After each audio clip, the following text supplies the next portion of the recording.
Night had fallen over Raven Hills like a shroud.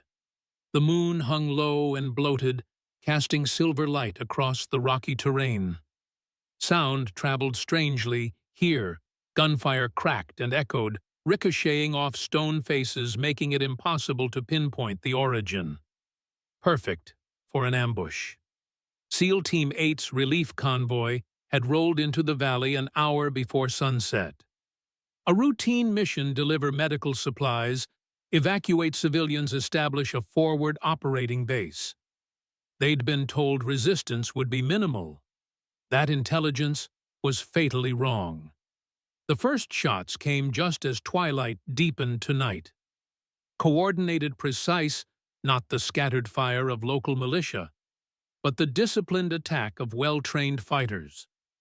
The convoy screeched to a halt as bullets pinged off armor plating and shattered windshields.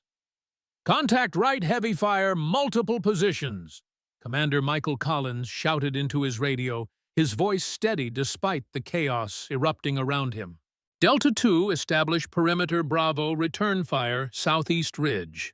The SEALs moved with practiced precision, weapons raised, seeking cover among the vehicles and scattered boulders.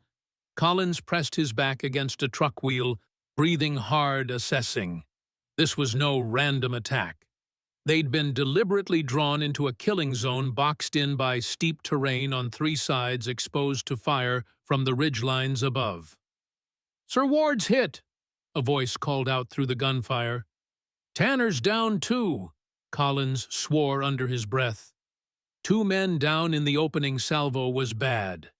Very bad. "Get Hayes over there," he ordered, eyes scanning the darkened ridges where muzzle flashes sparked like deadly fireflies. "And somebody get me air support." That's when she appeared, a slight figure darting between the vehicles, hunched low, medical bag clutched tight against her chest. In the strobing chaos of gunfire, she seemed impossibly small, her worn uniform hanging loose on her frame, the red cross on her shoulder, the only splash of color against the night. Sarah Hayes, 28, had joined their unit 3 months ago. Most of the men had placed private bets on how long she'd last. The smallest medic any of them had ever seen, barely clearing 5'3", looking like a strong wind might blow her away. Collins watched her sprint toward the wounded men, wondering again why command had assigned someone so physically disadvantaged to an elite combat unit. The SEALs operated in the most demanding environments on Earth, and size mattered when you needed to carry a wounded teammate across hostile territory. "Hayes!" Collins shouted as a burst of gunfire kicked up dirt near her feet. "Stay low!" She didn't acknowledge him, just changed direction slightly, her movements oddly precise. Not the panicked scramble of someone under fire for the first time, but the calculated path of someone who knew exactly where the bullets would fall. Through the darkness and chaos, Collins saw her reach the first wounded SEAL. Petty Officer Ward lay groaning, blood darkening his pant leg. Hayes dropped beside him, movements quick and methodical as she cut away the fabric. "Medics treat wounds, not wage battles," Sergeant Reynolds shouted at her as he crouched nearby, returning fire at the shadowy figures on the ridge. "Stay out of the fight and behind cover." Hayes didn't respond. Her small hands moved with surprising steadiness as she applied a tourniquet to Ward's leg. Blood smeared her forearms, but her gaze remained calm, focused on her work, even as earth and rock exploded around them from incoming fire. "Command, this is Viper Actual," Collins spoke into his radio eyes, still tracking Hayes as she worked. "We are pinned down in Sector 7 grid, coordinates 3489. 2 men wounded, requesting immediate air support." The response crackled back, breaking up through static. "Viper Actual, this is command.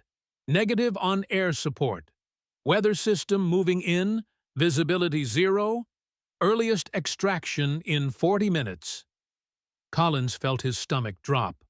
40 minutes might as well be eternity in an ambush situation. They were on their own. "Copy that," he replied grimly. "We'll hold position." Reynolds had moved to join him, keeping low. "Sir, they've got us surrounded. 3 elevated positions, coordinated fire. This isn't random militia." "I know," Collins nodded. "We were set up. Comms are being jammed too. I can't reach Delta Team." Collins watched as Hayes finished with Ward and immediately moved to Tanner, who lay motionless behind a stack of supply crates. Unlike most medics he'd worked with, she didn't call out for help or seem fazed by the intensity of fire around her. Her movements remained eerily controlled. "What's her story?" Collins asked, nodding toward Hayes. Reynolds spat on the ground. "File says basic medical training first deployment. Green as grass." "She doesn't move like she's green." "Been saying that since she joined," Reynolds replied. "Something's off about her. Too quiet. Handles the worst jobs without complaint. Carries that 35-pound med kit without struggling, always hanging back, so nobody trips over her."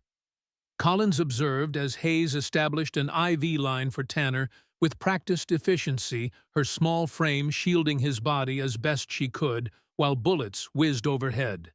A young SEAL Anderson had taken position nearby, firing short bursts at the ridgeline. "Stay back!"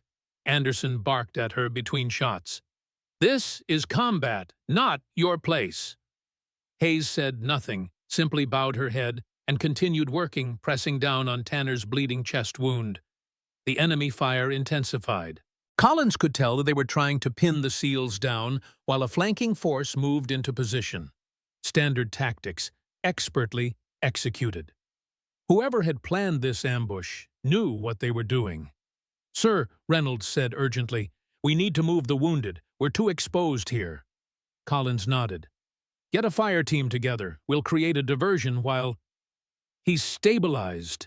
Hayes's voice cut through their conversation, quiet but clear. "I need to move him behind the lead vehicle.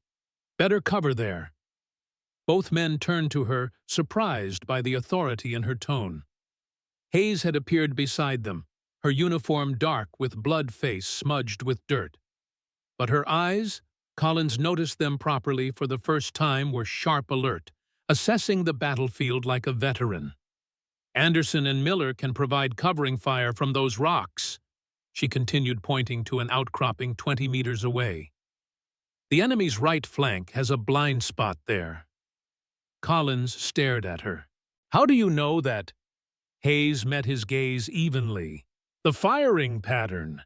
They haven't hit anything on our northwest corner for the past 6 minutes. Either they don't have the angle or they've shifted positions."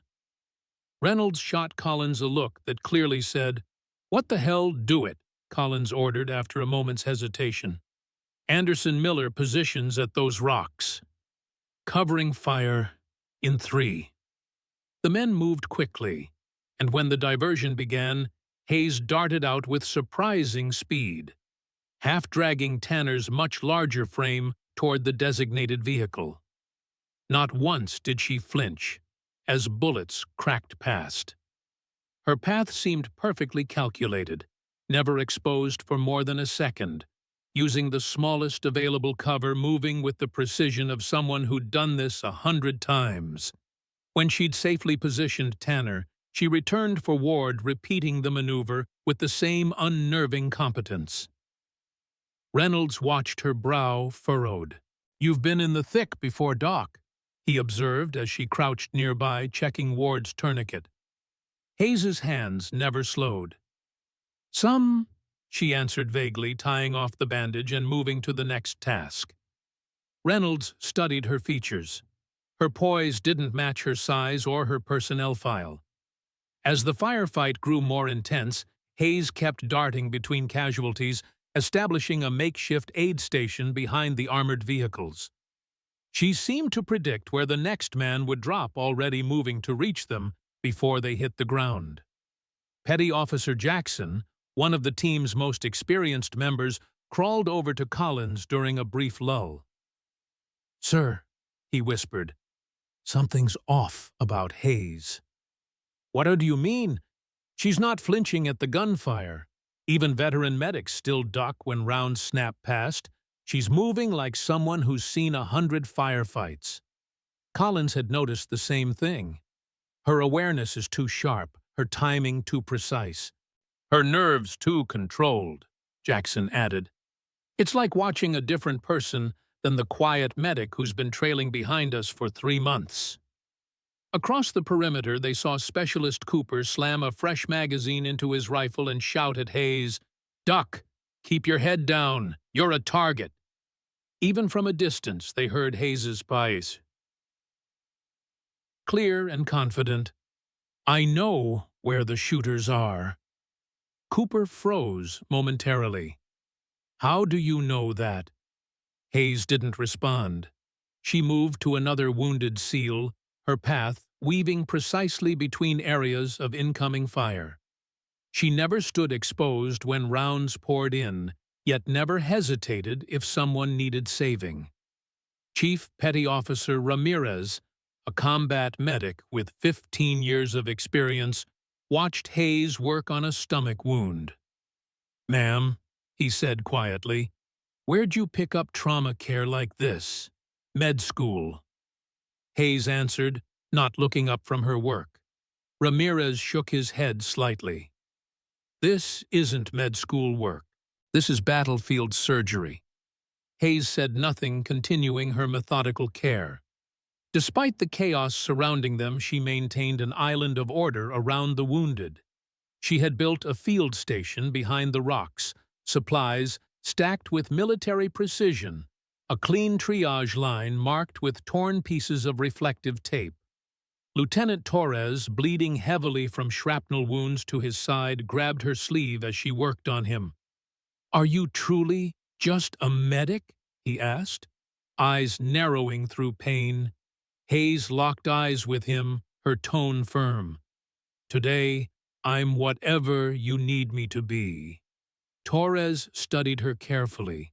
Something hidden stirred in her eyes, experience far beyond her official story. As Hayes moved between patients, brief flashes of memory intruded on her focus. Another battlefield, another time. The Hindu Kush Mountains 3 years ago. Snow falling thick around her position as she lined up impossible shots to cover her team's extraction. The wind calculations, the heartbeat between breaths, the perfect stillness required for a shot at 1/800 meters in a blizzard. The weight of knowing that each pull of the trigger meant life or death for her teammates below. She pushed the memories away. That was another life, one she'd deliberately left behind.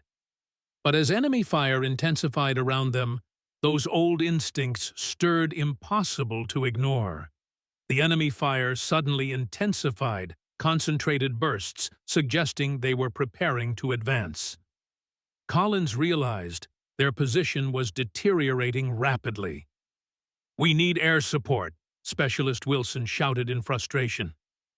"We're trapped." Hayes raised her head from a patient scanning the battlefield with uncanny tactical awareness. Her eyes tracked movement patterns, firing positions, terrain features. "Radios are fried," Collins responded grimly. "We're on our own." In the flickering light of tracer fire, he saw Hayes's expression shift subtly, as if she were weighing options that no one else could see. Her face, spattered with blood from the wounded, showed no trace of fear or uncertainty. She wiped it away mechanically with the practiced motion of someone who'd seen blood 1,000 times before.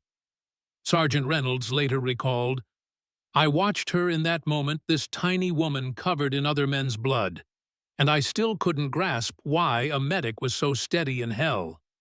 Most seasoned operators would be showing stress, but she looked calculating."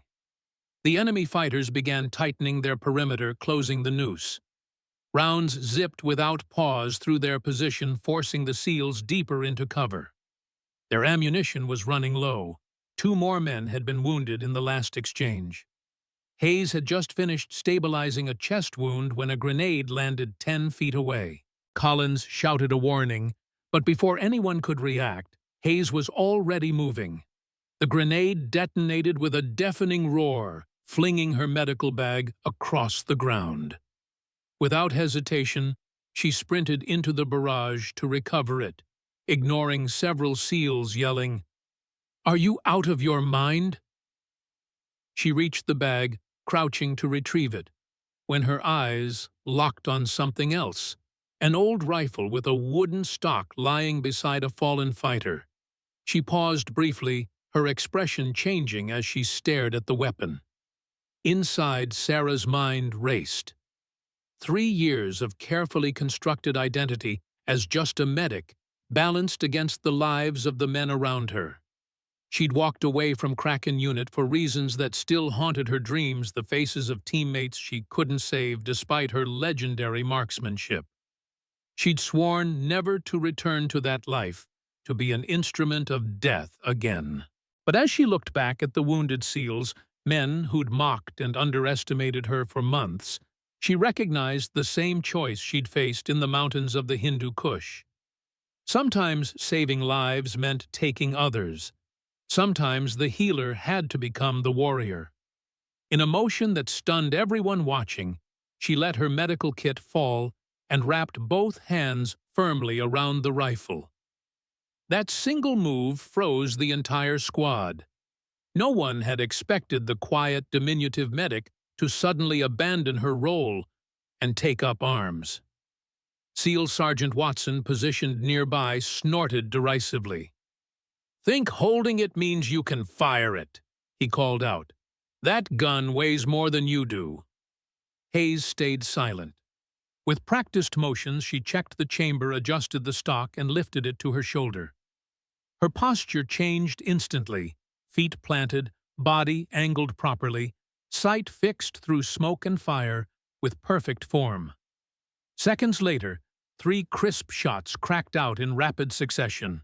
3 enemies who had been advancing along the eastern ridge dropped instantly, each with a single bullet to the head. The entire team fell silent, many unable to comprehend what they'd just witnessed. It wasn't luck or desperation fire. It was the work of an expert marksman making calculated shots under extreme pressure. Collins narrowed his eyes, studying Hayes with new intensity. "That wasn't luck," he said loud enough for her to hear. "Who are you really, Hayes?" From that moment, the pieces started falling into place. The way she held her stance, her trigger discipline, her steady breathing. This wasn't the shooting of a novice who happened to get lucky. It was the work of someone with thousands of hours of training. Whispers spread quickly among the SEALs. Did someone already train her? Where'd she learn to shoot like that?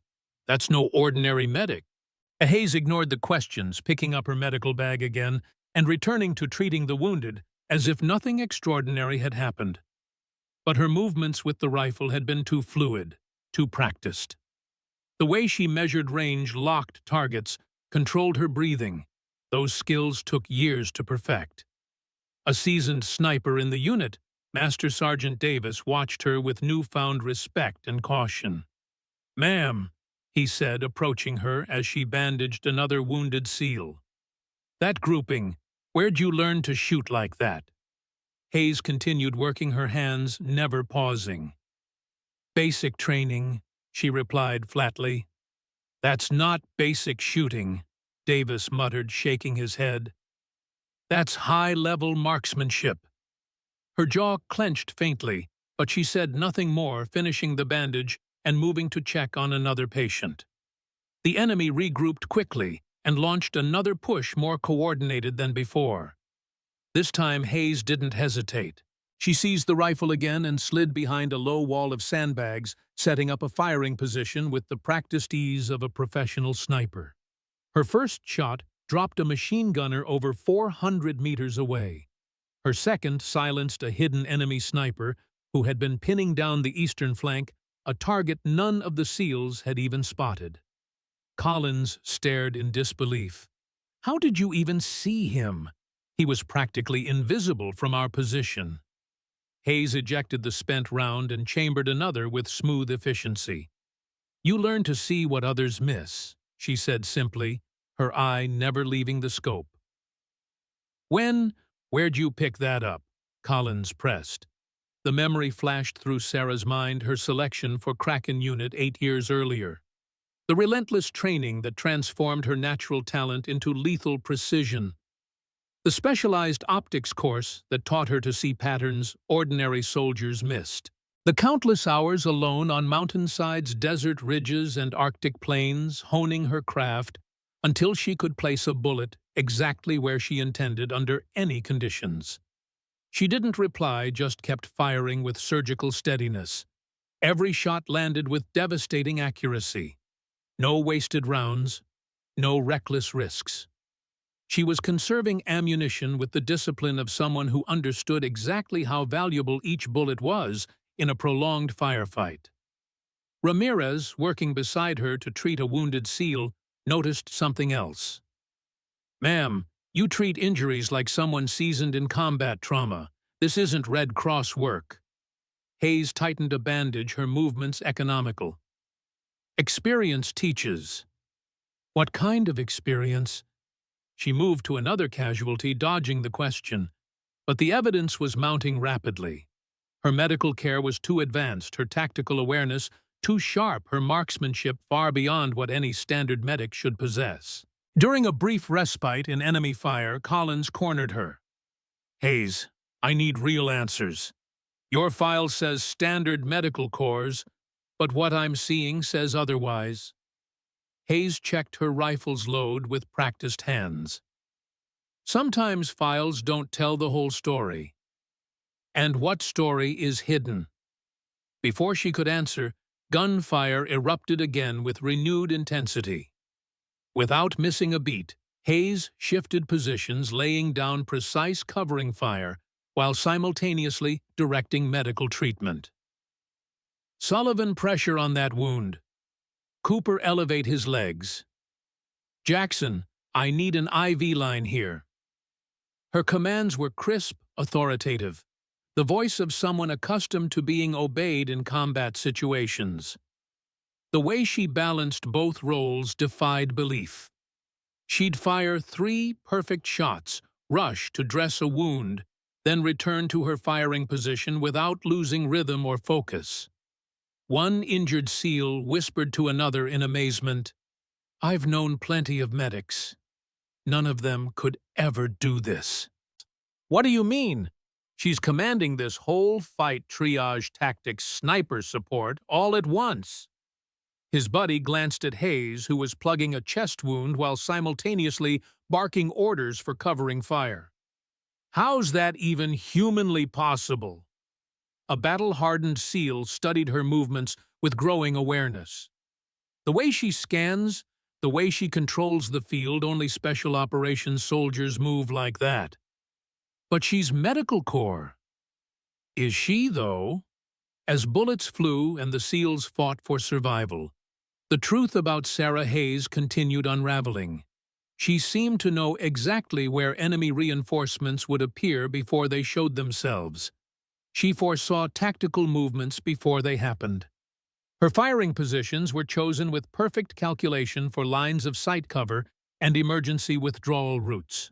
Most telling of all, she had begun subtly organizing the SEALs' defensive perimeter, placing men where they could be most effective, creating interlocking fields of fire that maximized their diminishing ammunition. These weren't the suggestions of a medic, they were the commands of a combat leader with exceptional tactical understanding. Staff Sergeant Phillips, following her directions to relocate his position, finally vocalized what many were thinking. "Ma'am, you're not just patching wounds and laying down fire. You're running this whole defense." Hayes didn't confirm it, but she didn't deny it either. She merely adjusted her position and continued engaging targets with lethal precision. The enemy launched their fiercest assault, yet a coordinated push from multiple directions. Under this crushing pressure, more elements of Hayes's past began to surface through her actions. She slipped between fighting and medicine so seamlessly it screamed of training far beyond ordinary medical corps. Her shooting was textbook sniper precision, Her medical work was battlefield surgery at its finest, and her tactical sense was special operations level. One SEAL later admitted, "In that moment, everything about her, the stance, her eyes, even her breathing, matched the elite snipers I'd seen in Fallujah, and I knew we'd been dead wrong about her." The small woman they had written off as useless was proving to be their greatest asset. But the enemy was learning too. They began to recognize the deadly accuracy coming from the SEAL's position and adjusted their tactics accordingly. Heavy weapons arrived, RPGs and mortars that threatened to overwhelm their defenses.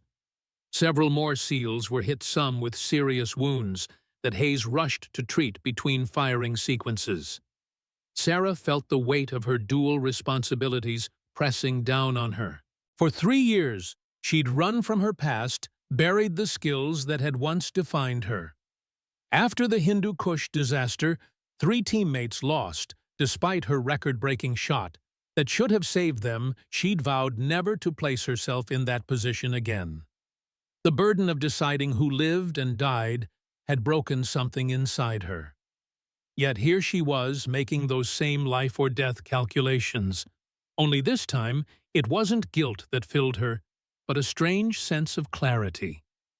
These men might have dismissed her, but they were her team now, and she would not lose another team. The battle had been raging for nearly 30 minutes. Relief was still at least 10 minutes out, if command's estimate was accurate. Their ammunition was critically low, and the enemy seemed determined to overrun their position before help could arrive. A veteran SEAL named Richards crawled to Hayes's position during a brief lull. "You're hitting targets at over 700 meters with iron sights," he said, not bothering to hide his astonishment. "That's only possible with Special Forces training." Hayes didn't respond, just continued scanning the ridgeline through the rifle's simple sights. As the fight worsened and more men fell wounded, Collins realized they might not survive the next assault. He made his way to Hayes's position, taking cover beside her as she reloaded. "Tell me straight, Hayes," he demanded, his voice cutting through the chaos around them. "Who are you really?" Hayes paused, seeming to come to some internal decision. With deliberate movements, she pulled off her blood-stained gloves and revealed a faded tattoo on the inside of her left wrist, a stylized sea creature with multiple tentacles wrapped around a dagger. The symbol was small, but unmistakable to anyone familiar with classified special operations units. The Kraken unit insignia.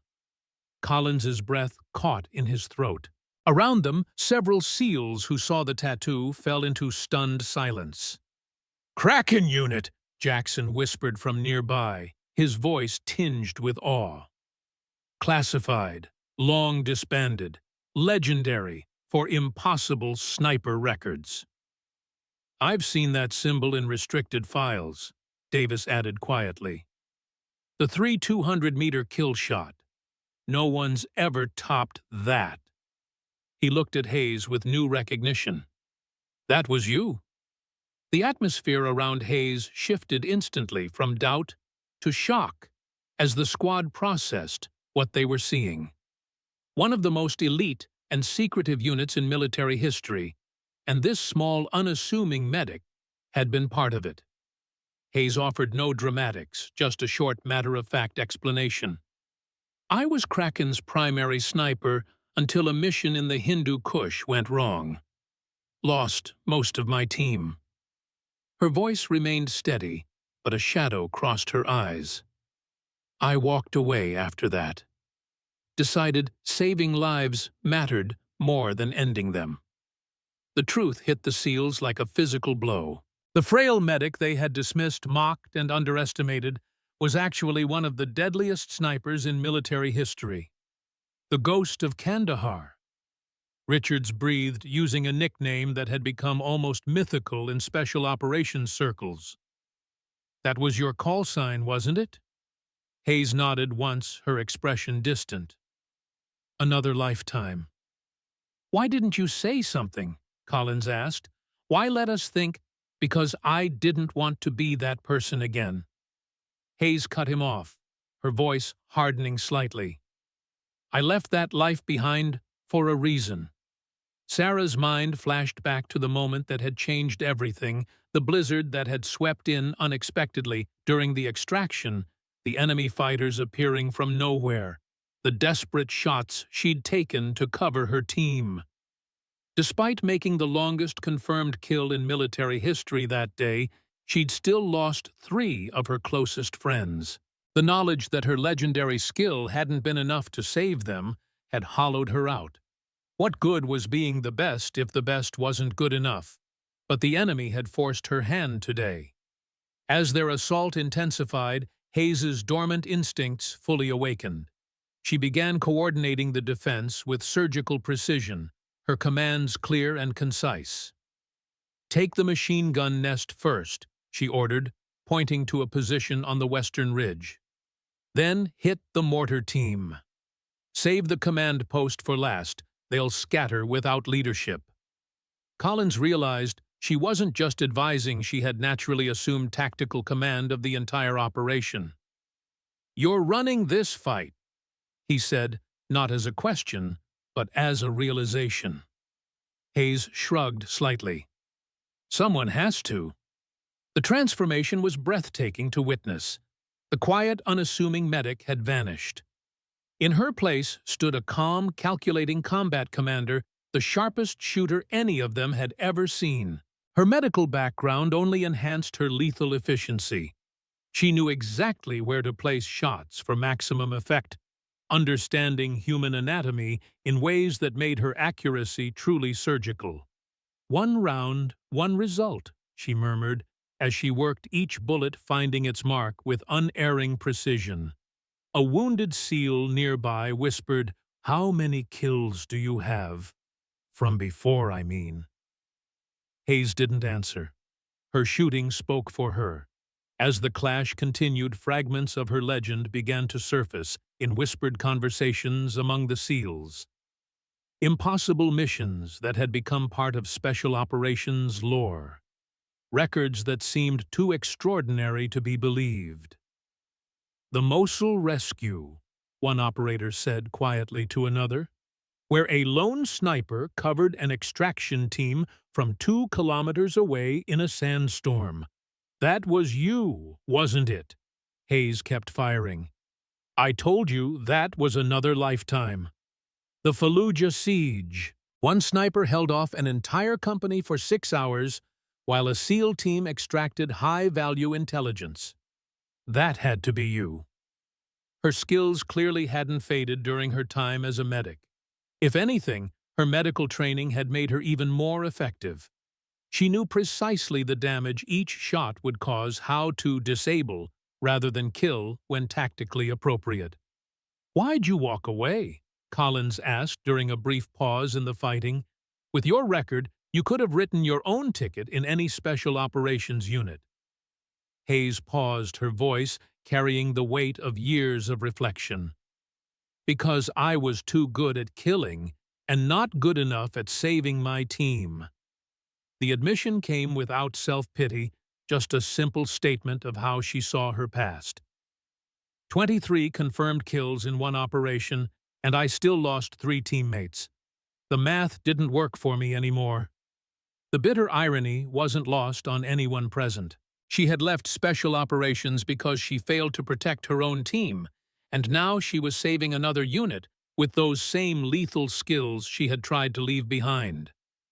Cooper, who had been particularly dismissive of Hayes when she first joined the unit, crawled over to her position. "Ma'am," he said, his voice thick with emotion, "I owe you an apology. We all do."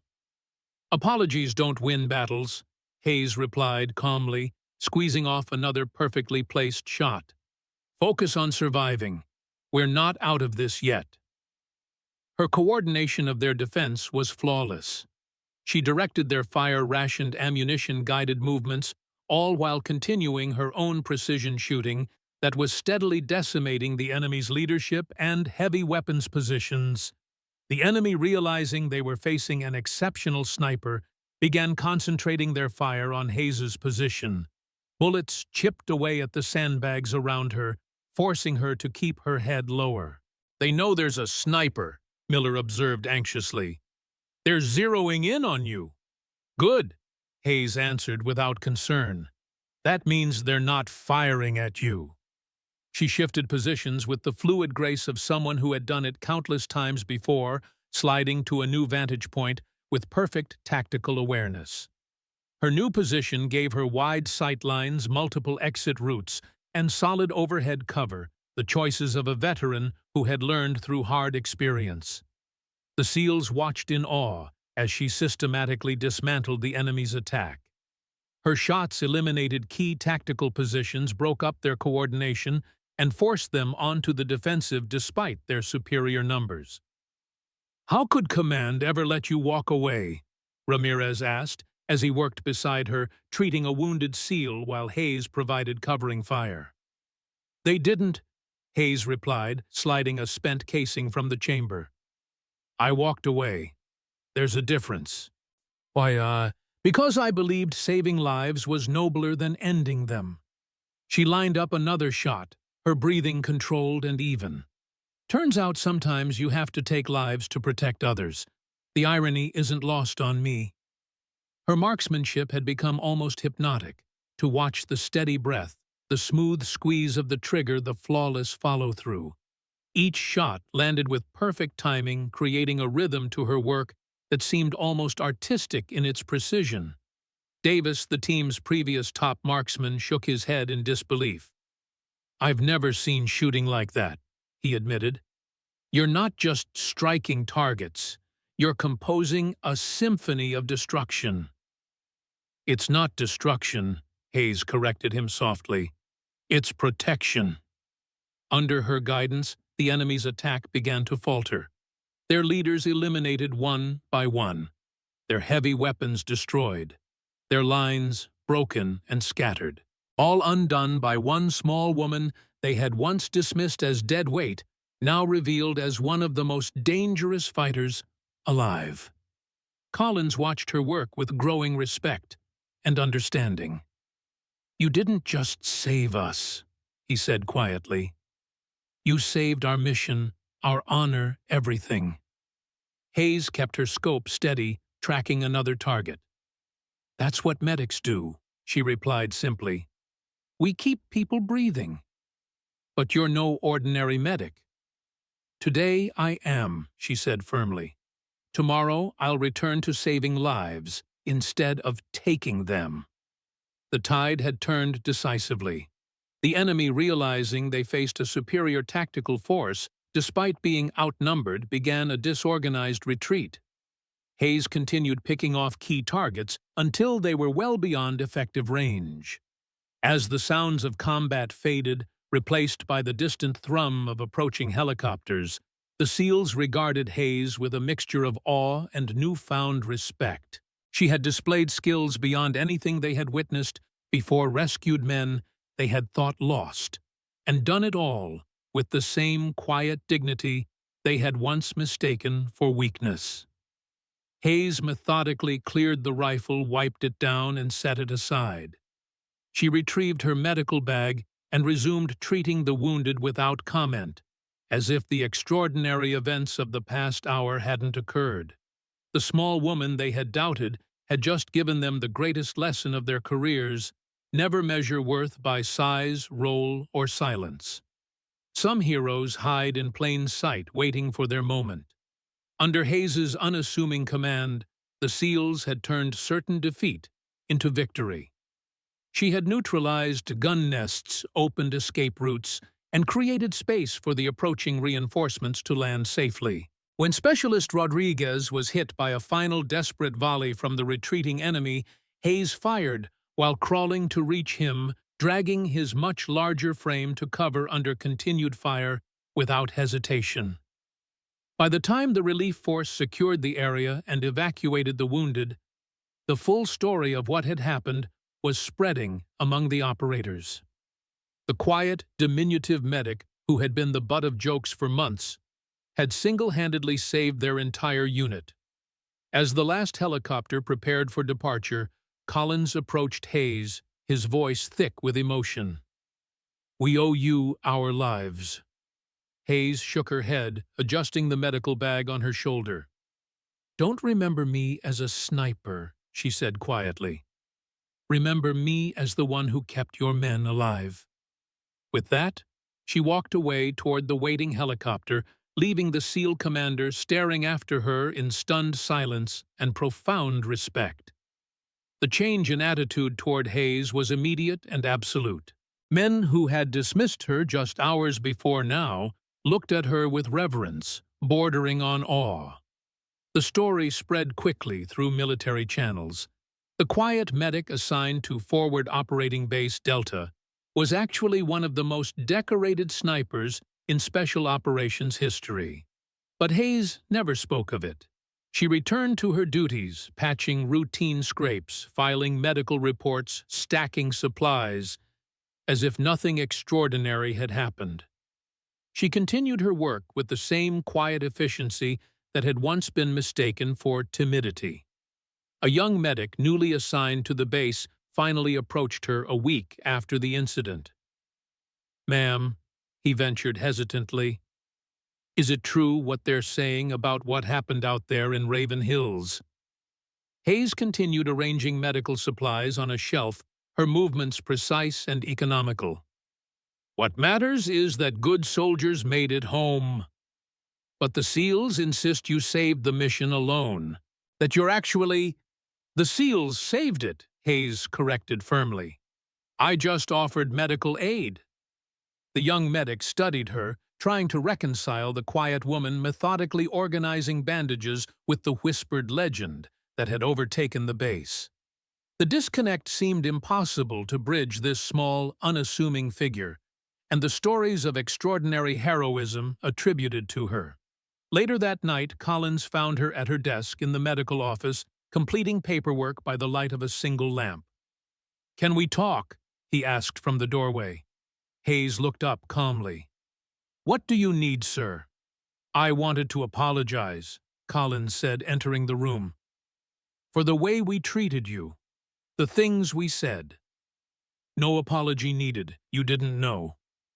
"But we should have," he insisted. "We should have seen, respected." Hayes cut him off gently. "You treated me exactly the way I wanted. As a medic, not as a weapon." Collins sat across from her, studying the woman who had become an enigma to everyone on base. "Why did you really leave Special Operations, Hayes? The full truth this time." Hayes was silent for a long while, her eyes distant. "Because I was tired of being used as a weapon," she finally said. "I wanted to be someone's salvation, not their destruction." A faint smile touched her lips. "And today, I had to be both." As Collins left her office, he glanced back at the small figure bent once more over her paperwork. The most lethal sniper he had ever encountered, now contentedly filling out requisition forms for medical supplies. The contradiction was both beautiful and profound. 2 weeks later, the base commander, Colonel James Bennett, summoned Hayes to his office. His face was grave as she entered and stood at attention. "At ease, Hayes," he said, gesturing to a chair. "Sit down." She sat back straight, hands folded in her lap. "I've received some interesting communications about you," Bennett began, tapping a folder on his desk. "Including a call from General Marshall himself." Sarah tensed imperceptibly. General William Marshall was the head of Joint Special Operations Command, not someone who typically concerned himself with junior medical personnel. "Word travels fast in our circles," Bennett continued, "especially when someone with your particular history resurfaces." "Sir, I was simply doing my duty," Hayes replied evenly. "Doing your duty," Bennett repeated, opening the folder. 37 enemy combatants neutralized. 15 wounded SEALs treated under fire. Tactical command of an elite unit. All from someone who, according to her official record, is just a basic field medic. He pulled out another document, this one marked with multiple classification stamps. It took some doing, but I managed to get portions of your real file declassified. Kraken Unit. Designated Marksman. Code name, Ghost. Record holder for longest confirmed kill at 200 meters. Hayes said nothing, her expression neutral. What I can't figure out, Bennett continued, is how someone with your record ended up masquerading as a basic medic in my command. Care to explain? Sarah measured her words carefully. After the Hindu Kush operation, I requested a transfer to medical services. My superiors approved it. Your superiors, Bennett leaned forward, thought you were having a temporary crisis of conscience. They expected you back in the field within months. Instead, you completely disappeared into the system. I wasn't hiding, sir. No, you changed specialties, refused all contact with former unit members, and buried your skills so deeply that no one here suspected what you were capable of until bullets were flying. Bennett shook his head. That sounds like hiding to me. Sarah finally met his gaze directly. I made a choice, sir. I chose medicine over marksmanship. And that's your right, Bennett acknowledged. But here's the situation now. JSOC wants you back. General Marshall was quite clear. He's reactivating Kraken Unit for a special operation, and he wants his best sniper at the helm. The words hit Sarah like physical blows. Reactivating Kraken. The elite unit had been disbanded after the Hindu Kush disaster, too many lives lost, too many questions asked. And now they wanted to bring it back with her at the center. Sir, with all due respect, I declined that life for reasons that haven't changed. Bennett nodded, as if he'd expected this response. Which is why I told General Marshall you'd need convincing. He slid a satellite photo across the desk. Take a look. Sarah glanced down at the image, a remote mountain outpost surrounded by steep cliffs. Something about the layout tugged at her memory. This is the same cell responsible for the ambush at Raven Hills, Bennett explained. Intelligence indicates they're planning a coordinated attack on American soil. Multiple targets, civilian casualties, potentially in the thousands. We have a narrow window to stop them, but the compound's location makes conventional approaches impossible. Sarah studied the photo more closely. Where is this classified for now? What you need to know is that standard military protocol won't work. The location is too remote, too heavily fortified. We need surgical precision from someone who can make impossible shots. Bennett paused. We need the ghost of Kandahar. Sarah felt the weight of her past pressing down on her. This was exactly what she'd been running from, the responsibility of holding lives in the crosshairs, deciding who died so others could live. There are other snipers, sir. Davis from Team 8 is excellent. Davis can't make a 3,000-meter shot in unpredictable wind conditions. You can. Bennett's voice softened slightly. Hayes, I understand your reluctance, but sometimes our greatest burdens are also our greatest gifts. Sarah remembered the faces of her fallen teammates in the Hindu Kush Michaels, with his perpetual half-smile Rodriguez and his collection of Lucky Charms Chen, who'd been just 2 weeks from returning home to meet his newborn daughter. Their blood had been on her hands not because she'd failed to shoot well enough, but because sometimes even perfection wasn't enough against the chaos of war. I'll need time to consider it, sir. Bennett nodded. 24 hours. After that, JSOC will send someone else to brief you directly. He closed the folder.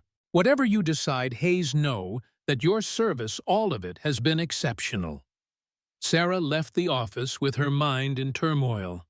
She'd built a new identity, a new purpose centered around healing rather than harming. But the skills that had defined her former life were still there, dormant, but undiminished. The question now was, whether she could reconcile her two selves, the healer and the hunter, or if attempting to be both would ultimately destroy her. That evening, Sarah sat alone in her quarters, cleaning a standard-issue sidearm with practiced efficiency. The repetitive motion was calming familiar, a ritual that dated back to her earliest days in the service. A knock at her door interrupted her thoughts. "Enter," she called, setting the weapon aside. Master Sergeant Davis stepped in, closing the door behind him. "Evening, Hayes?" "Davis." She nodded in greeting. "What can I do for you?" The seasoned sniper shifted uncomfortably. "Word is JSOC's trying to recruit you back to active duty."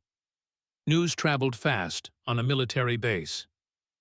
"Word gets around." "Listen," Davis said, taking a seat on the edge of her desk. "I was there at Raven Hills. I saw what you can do." He paused. "I also saw what it cost you to do it." Sarah raised an eyebrow. "Meaning, the look in your eyes when you pulled that trigger, like you were reopening an old wound." Davis leaned forward. "I've been a sniper for 15 years. I know what the job does to a person's soul." Sarah appreciated his directness.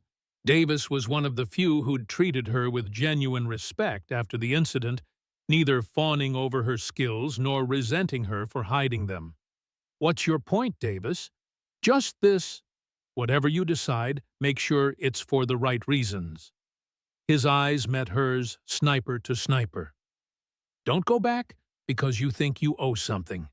And don't stay away because you're afraid." "Afraid?" Sarah questioned, a slight edge in her voice. "Yes, afraid." Davis didn't back down. "Afraid that if you pick up that rifle again, you might never put it down. Afraid that the ghost might consume Sarah Hayes entirely." The observation struck uncomfortably close to home. It was exactly what had kept her awake nights after Raven Hills, how easily she'd slipped back into her old skin, how natural it had felt to return to the kill. "You don't know what you're talking about," she said, but there was no conviction in her words. Davis stood to leave. "Maybe not, but I know the best snipers aren't the ones who love the shot. They're the ones who understand its weight." He paused at the door. "For what it's worth, I think you understand that weight better than anyone I've ever met." After he left, Sarah sat in silence, his words echoing in her mind. The weight of the shot. The burden of decision.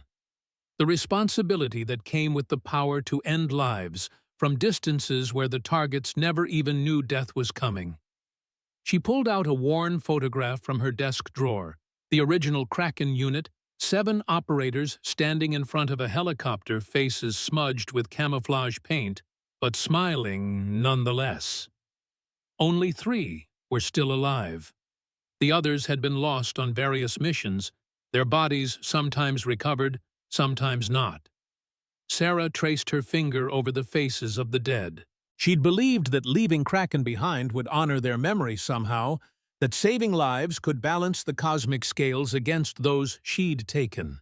But perhaps there was another way to honor them, by using her gifts to prevent others from suffering the same fate. The idea crystallized slowly. Her skills were neither good nor evil in themselves. They were simply tools like a surgeon's scalpel, capable of harm or healing depending on the hand that wielded them and the heart that guided that hand. The next morning, Sarah reported to Colonel Bennett's office. He wasn't alone. A trim, silver-haired man in civilian clothes stood by the window gazing out at the mountains beyond the base. "Hayes, this is Mr. Harrington from the State Department," Bennett introduced. Sarah knew instantly that State Department was a convenient fiction. Everything about Harrington, his posture, his measuring gaze, the subtle bulge of a shoulder holster beneath his jacket, screamed intelligence operative. "Ms. Hayes," Harrington extended his hand. "Your reputation precedes you." "Most of that reputation is classified," Sarah replied, shaking his hand briefly. Harrington smiled thinly. Hence my presence. He gestured to the chairs. Shall we? Once they were seated, Harrington opened a laptop and turned it to face her. The screen showed surveillance footage of a compound built into a mountainside. 3 weeks ago, our intelligence assets identified this location as the headquarters of a terrorist cell known as Black Crescent, Harrington began. They're responsible for the Raven Hills ambush, along with attacks on civilian targets across 3 continents. He advanced to the next image, a bearded man in his 50s with cold, intelligent eyes. This is their leader, Malik Zaman, former Special Forces, now the most wanted terrorist in our database. Sarah studied the face. Something about it seemed vaguely familiar, though she couldn't place why.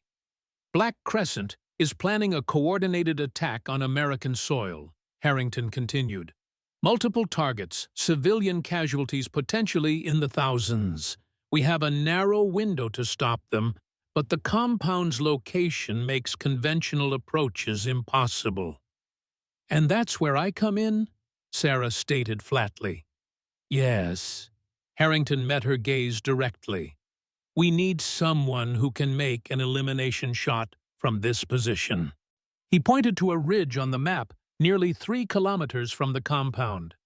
The only position with line of sight to Zaman's quarters that isn't covered by their surveillance.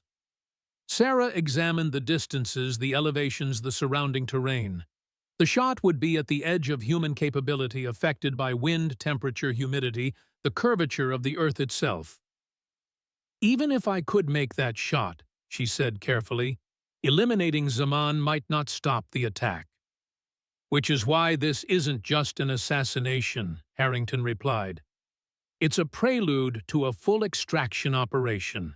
We have an asset inside Black Crescent deep cover providing critical intelligence. Once Zaman is eliminated, our team will extract the asset and all intelligence materials. Sarah frowned. Why not extract the asset first, then plan the strike with their intelligence? The asset's position has become precarious. Zaman suspects a leak. We move now or we lose everything. The asset, the intelligence, and our chance to prevent the attack. Colonel Bennett, who had remained silent, finally spoke. Hayes, I know this isn't what you signed up for when you transferred to medical, but lives are at stake, potentially thousands of them. Sarah felt the weight of the decision pressing down on her. And if I refuse, Harrington closed the laptop. Then we'll find another solution. But I won't pretend any other option has the same chance of success. The room fell silent as Sarah considered. Everything in her wanted to say no, to return to her medical duties, to the life she'd chosen after walking away from Kraken. But the memory of Raven Hills was still fresh, the lives she'd saved, by returning, however briefly, to the role she'd abandoned. If I agree, she said finally, I have conditions. Harrington raised an eyebrow, which are, I work alone, no team, no handlers looking over my shoulder. That's not standard protocol for, I'm not a standard operative. Sarah cut him off. Second condition, I'm not rejoining Kraken or any other special operations unit. This is one mission after which I return to my medical duties. Harrington exchanged glances with Bennett. We can agree to that, provided the mission succeeds. Third, Sarah continued, I want complete operational authority.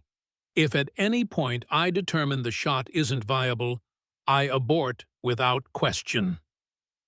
The timeline is tight, Hayes, Bennett cautioned, which is why you need someone who won't take the shot unless it's right, she countered. A miss or a bad shot compromises the entire operation. Harrington nodded slowly. Agreed. Anything else? Sarah hesitated, then added, I want access to all intelligence on Black Crescent and Zaman, everything you have, not just what you think I need to know. This request clearly made Harrington uncomfortable, but after a moment's consideration he nodded. I'll arrange the necessary clearances. He extended his hand again. Welcome back to the Field Ghost. Sarah ignored the offered hand. My name is Hayes. Sarah Hayes. She stood facing both men with quiet determination. I'm a medic who happens to be able to shoot, not a shooter who knows some medicine. Remember the difference. As she turned to leave, Harrington called after her, briefing at 0600 tomorrow. Deployment in 48 hours. Sarah paused at the door. I'll be ready. Once alone in the corridor, she leaned against the wall, eyes closed, breathing deeply. She had just agreed to return to the very role she'd spent 3 years running from. The decision felt both terribly wrong and inescapably right, a paradox she couldn't resolve. What troubled her most wasn't the difficulty of the mission, but how readily her mind had already begun calculating trajectories, wind patterns, and optimal firing positions. The ghost of Kandahar had been dormant, not dead. And now that she'd been awakened, Sarah wondered if she could ever truly be laid to rest again. The next morning's briefing was comprehensive but tense. Harrington presented detailed intelligence on Black Crescent's operations, their leadership structure, and the compound's defenses. Sarah absorbed it all with the focused attention that had once made her Kraken's most valuable asset. What struck her immediately was the sophistication of Black Crescent's operation. These weren't typical insurgents. Their tactics, their security protocols, their equipment, all suggested military training at the highest levels. This doesn't add up, she interrupted, as Harrington described their communications system. These aren't amateurs or even standard terrorists. This is professional military work. Harrington's expression remained neutral. Black Crescent recruits extensively from disbanded special forces units across the globe. Mercenaries with elite training. Including American units, Sarah pressed. A brief hesitation. We can't rule it out. Something was off. Sarah could feel it, the same instinct that had allowed her to sense danger on countless operations. Harrington wasn't telling her everything. You said you'd give me complete intelligence, she reminded him. What are you holding back? The room fell silent. Colonel Bennett shifted uncomfortably in his seat while Harrington maintained his poker face. There are aspects of this operation that remain compartmentalized, Harrington admitted finally. Not for me, Sarah insisted. Not if you want me to take that shot. Harrington studied her for a long moment, then reached into his briefcase and withdrew a file with the highest level of classification stamped across it. This stays in this room, he warned, sliding it across the table. Sarah opened the file and felt her blood run cold. Inside was a photograph of Malik Zaman from 15 years earlier in U.S. military uniform standing alongside American Special Forces operators. And beside him, much younger but unmistakable, was a face she knew all too well, General William Marshall. Zaman was one of ours, Sarah said quietly, connecting the dots, an asset we trained and equipped. He was part of a classified program to develop indigenous counterterrorism units, Harrington confirmed. Marshall was his primary handler for 3 years, and now he's gone rogue, using our own tactics against us. Sarah closed the file, her mind racing.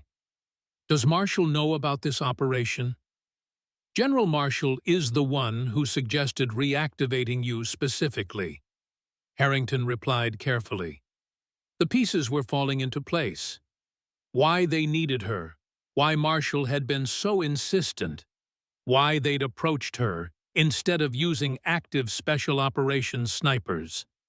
This wasn't just about eliminating a terrorist leader.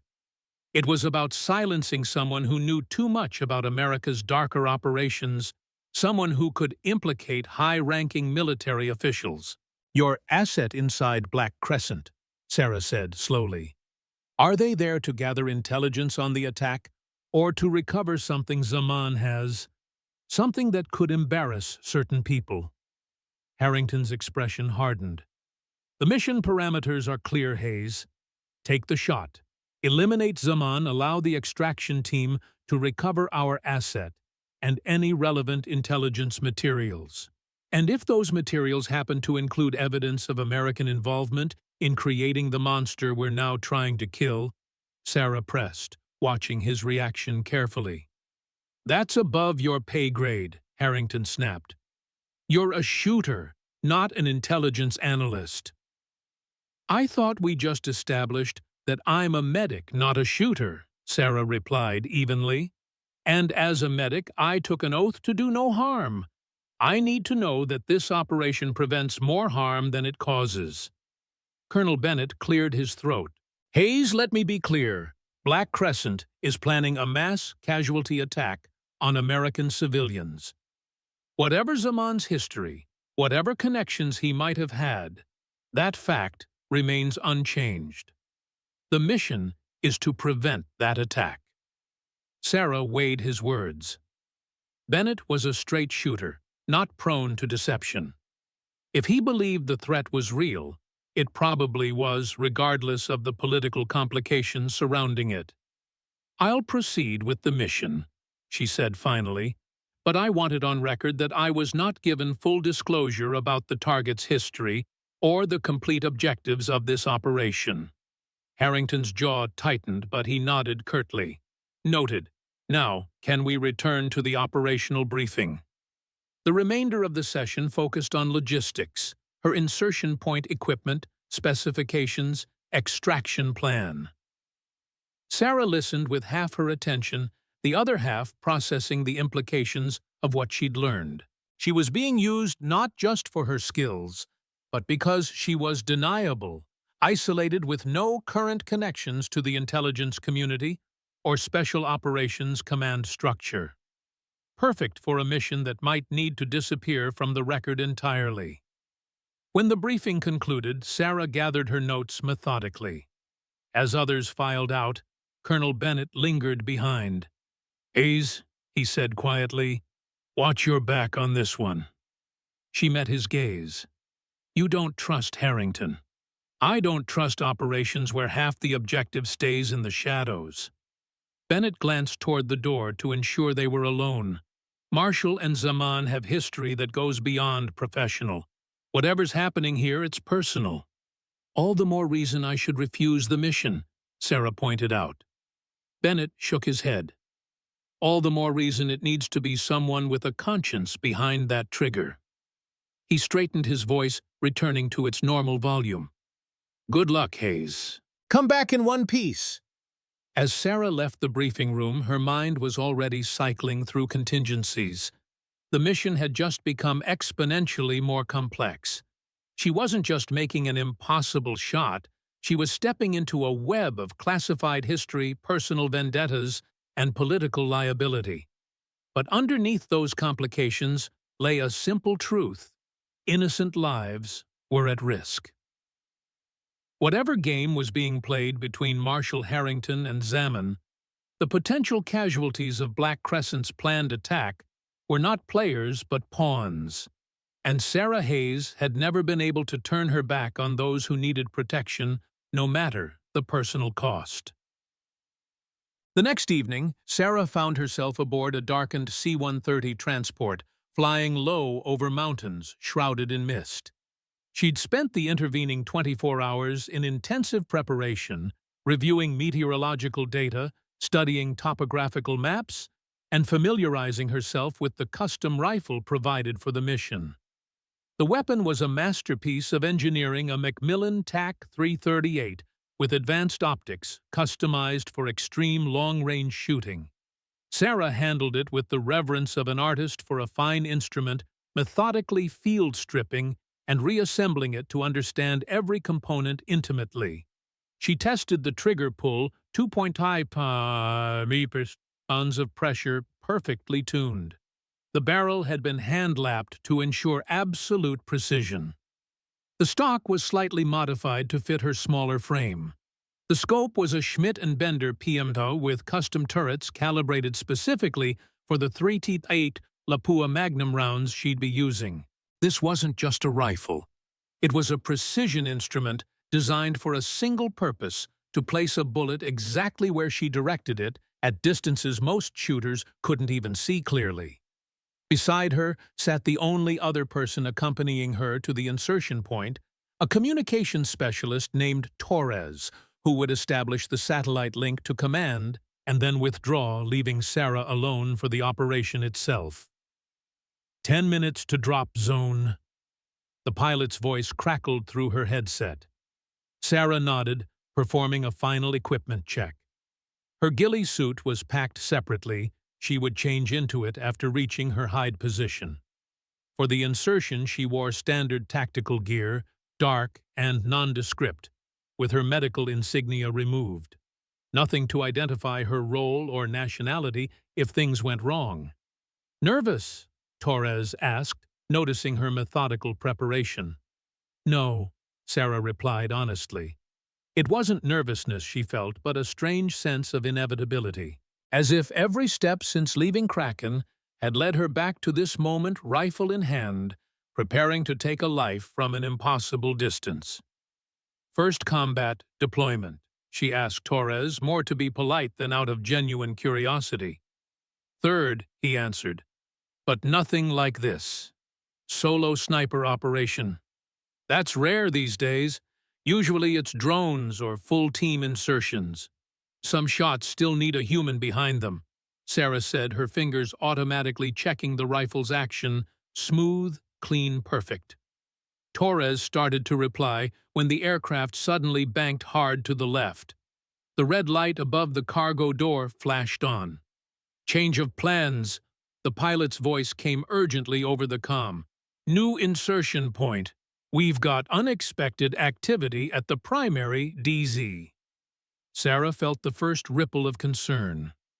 Changes this late in an operation were never good news. "What kind of activity?" she demanded.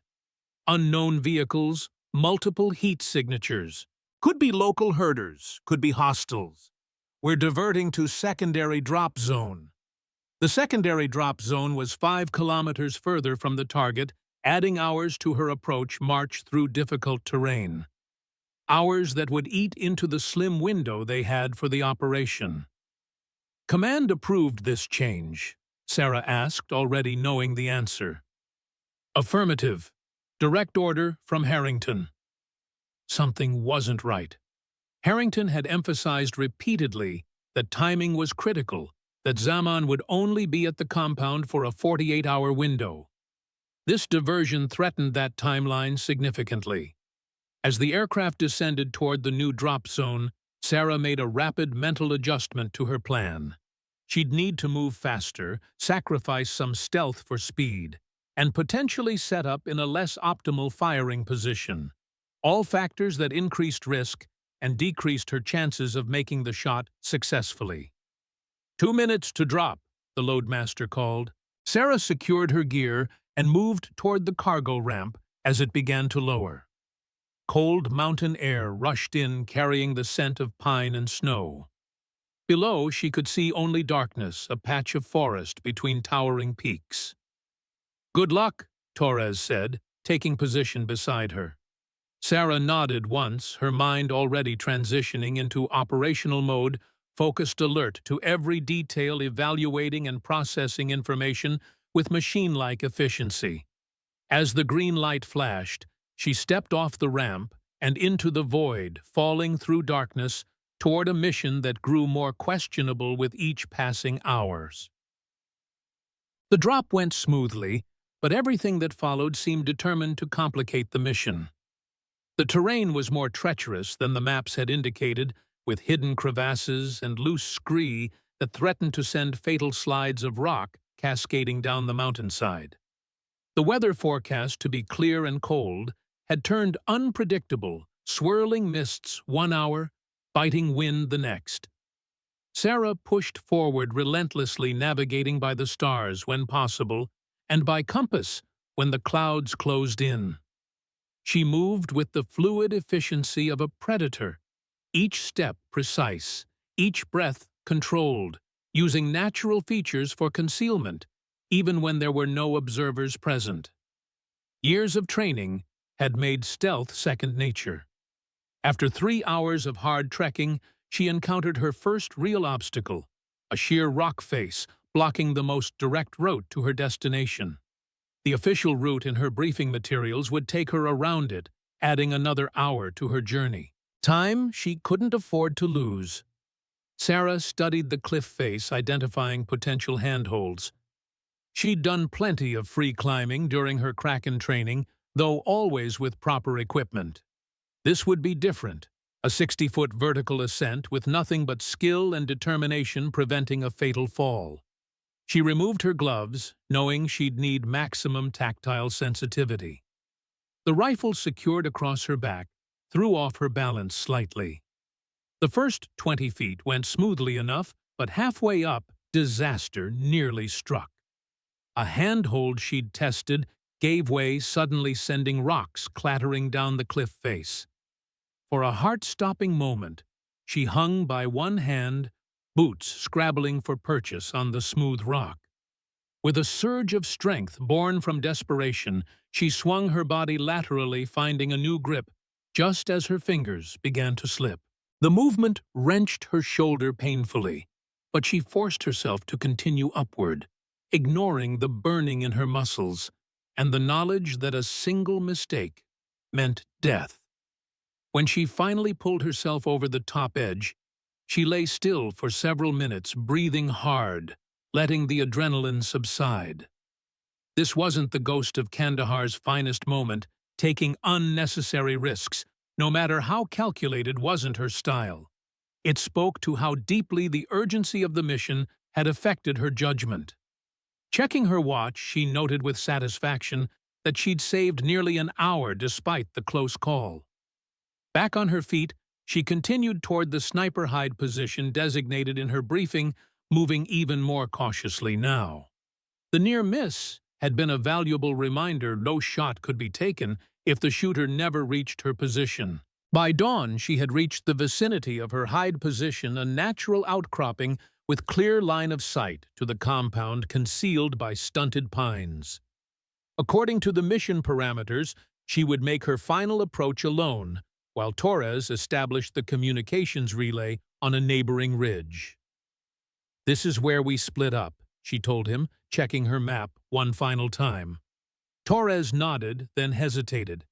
"Hayes, whatever you decide to do up there, just know not everyone is in Harrington's Loop. Some of us are just soldiers following orders." Sarah studied him, wondering if this was a warning or a plea for absolution. "Noted," she said finally. "Good luck." Torres extended his hand. "Make it count."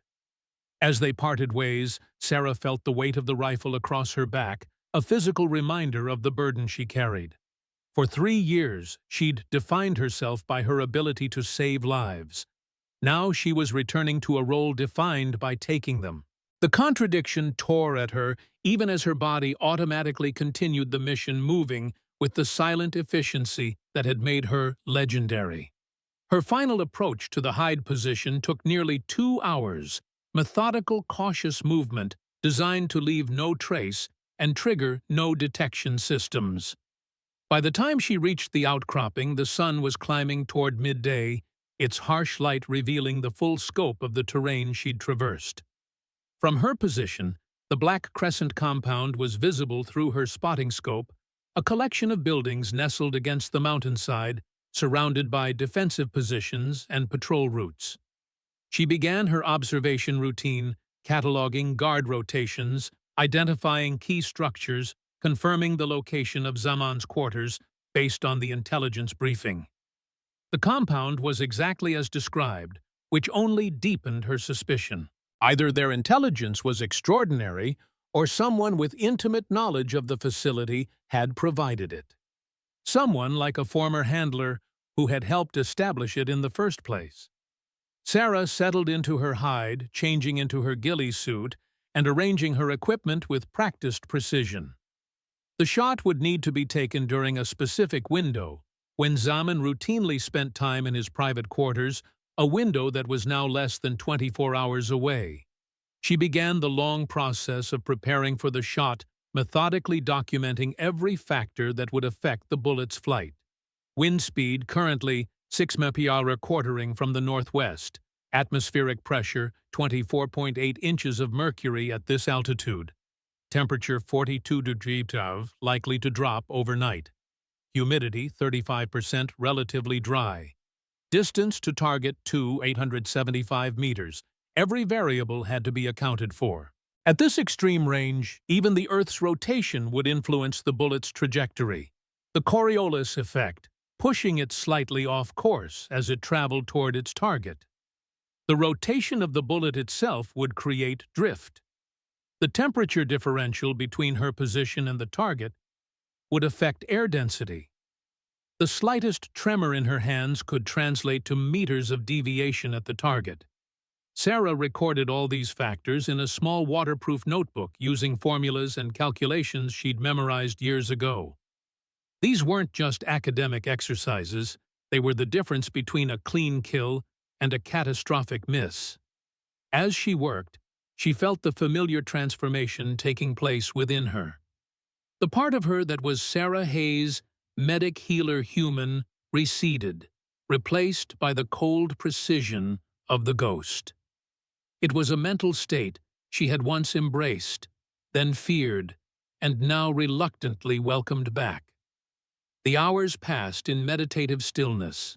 She moved only when necessary, ate and drank the minimum required to maintain her focus, and kept her mind centered on the technical aspects of the coming shot. 3,000 meters, significant elevation drop, variable wind conditions, countless factors that would determine whether her bullet found its mark or went astray. As twilight approached, she established contact with the command post via the secure radio link Torres had set up. "Ghost in position," she reported using the call sign that had been assigned for the operation. "Target location confirmed. Awaiting optimal conditions." "Understood, Ghost," Harrington's voice replied. "Extraction team is on standby. Execute as planned at 0700 tomorrow." "Weather conditions are deteriorating," Sarah noted, eyeing the cloud formations gathering around the distant peaks. "May affect shot viability. The window is non-negotiable." Harrington's tone was clipped. "Zaman leaves the compound at 0900. It's 0700 or nothing." Sarah acknowledged the order and ended the transmission, her uneasiness growing. A responsible commander would prioritize conditions that ensured mission success over rigid timelines. Harrington's insistence on the original schedule, despite changing conditions, suggested other factors were driving his decisions. As darkness fell completely, Sarah maintained her vigil using thermal imaging to monitor activity in the compound. The routine matched the intelligence briefing, exactly guard changes at predictable intervals, minimal activity in the central buildings, a skeleton security presence that seemed oddly insufficient for a high-value terrorist leader.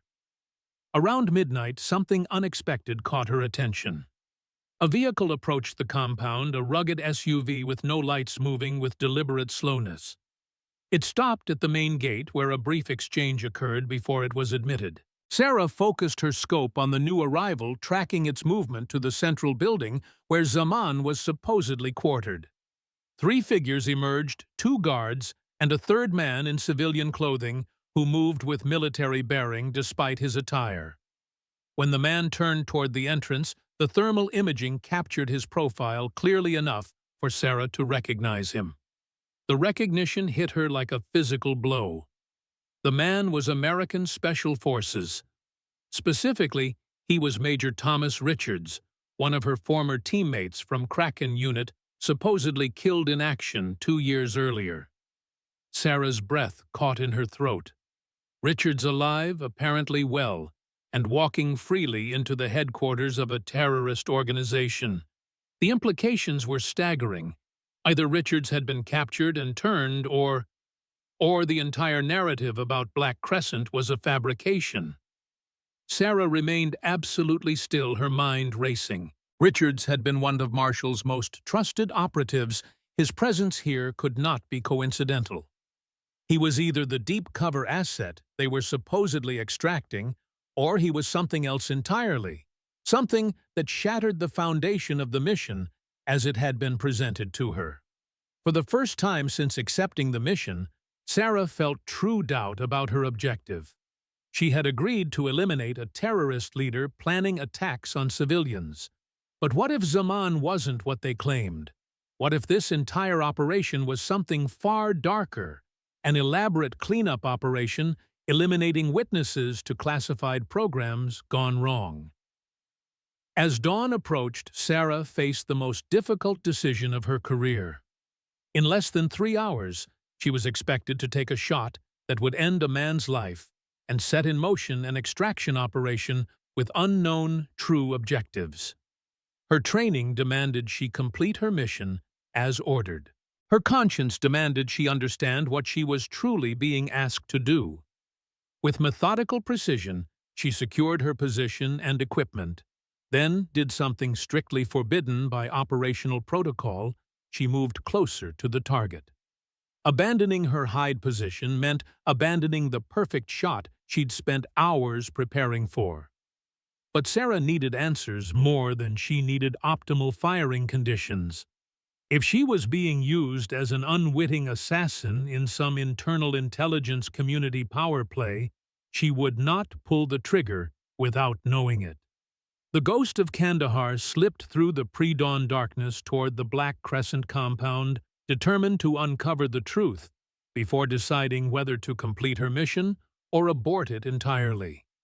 For the first time in her career, Sarah Hayes was directly disobeying orders not out of fear or self-preservation, but from the moral certainty that something was deeply wrong with the operation she'd been assigned.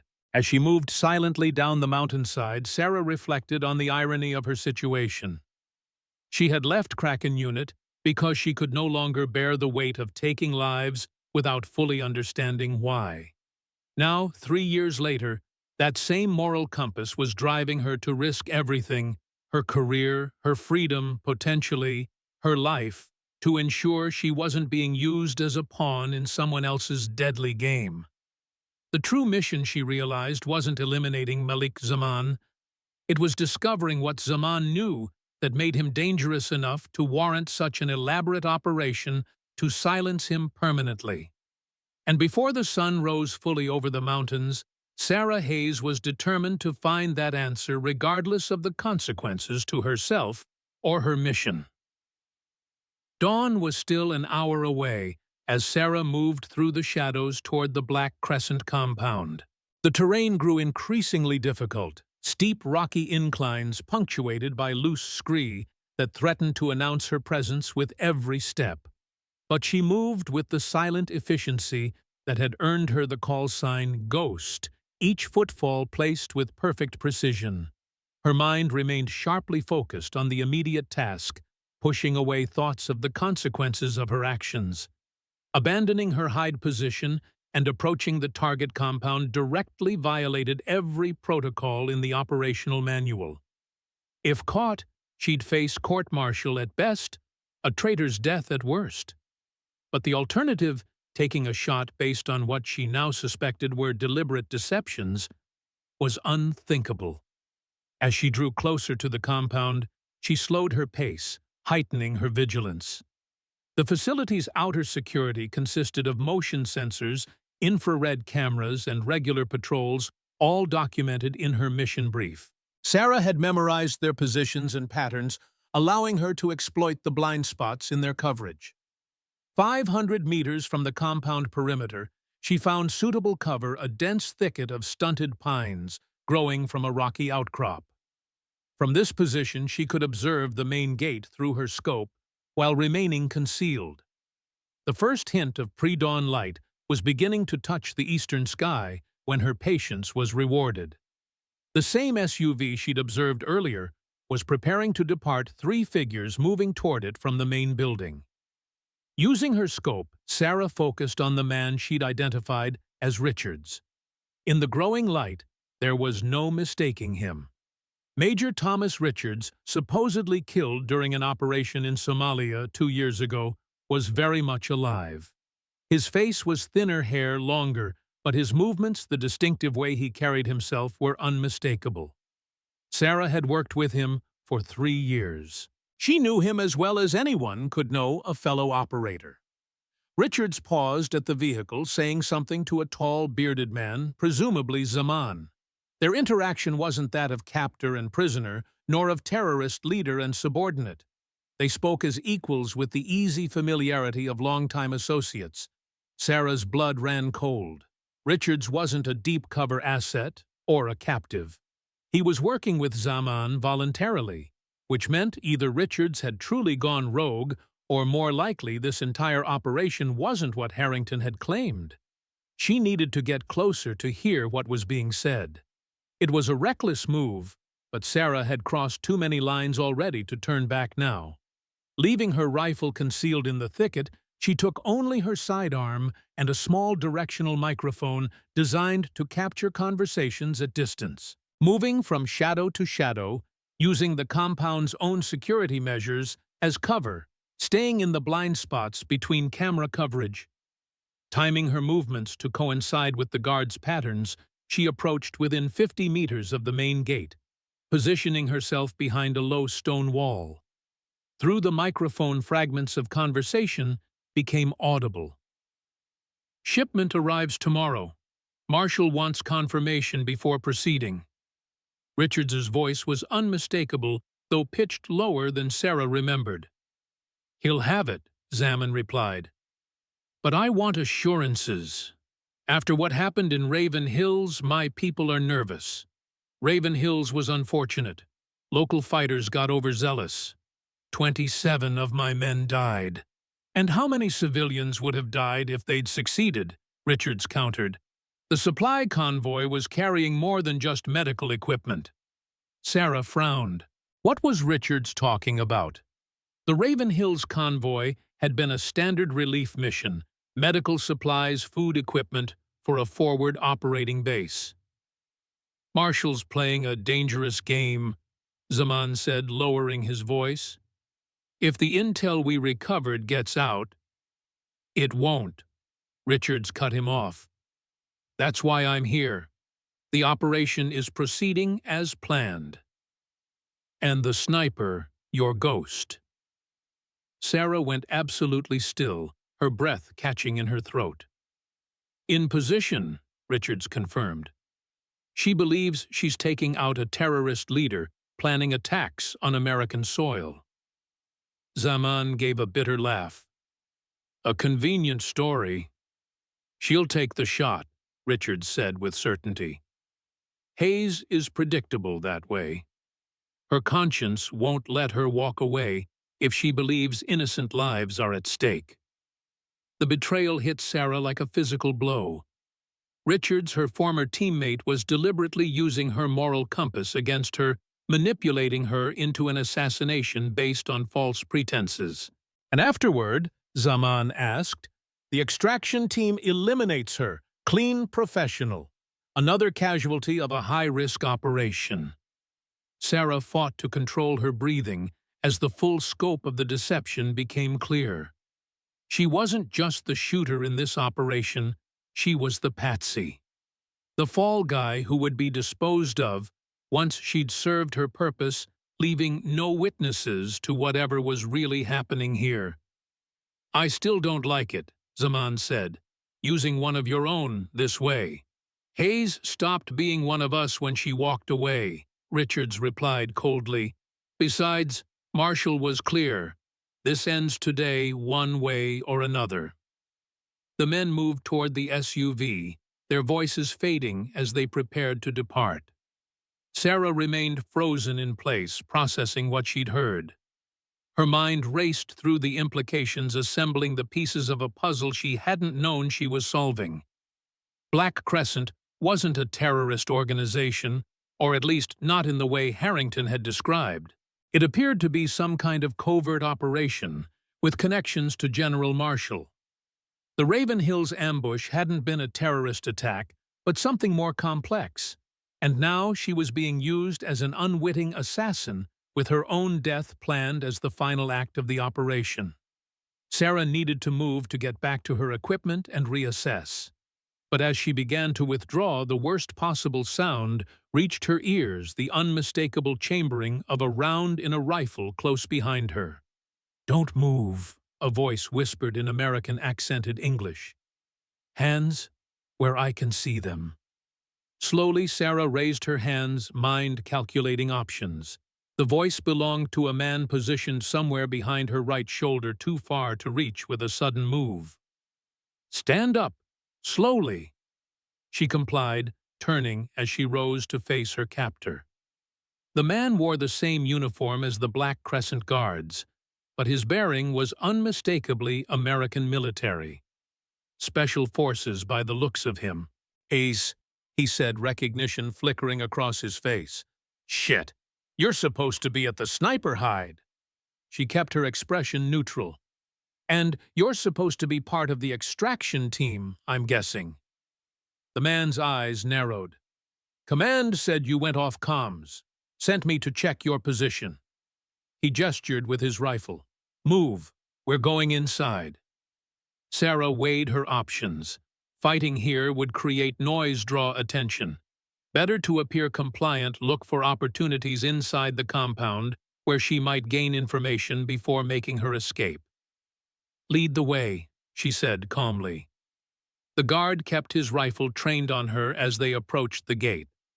Sarah memorized every detail: guard positions, camera coverage, potential exit routes.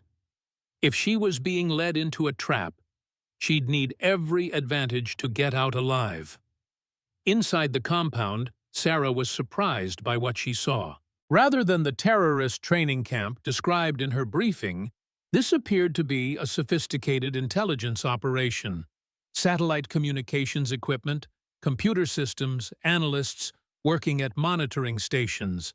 This was no ragtag group of extremists.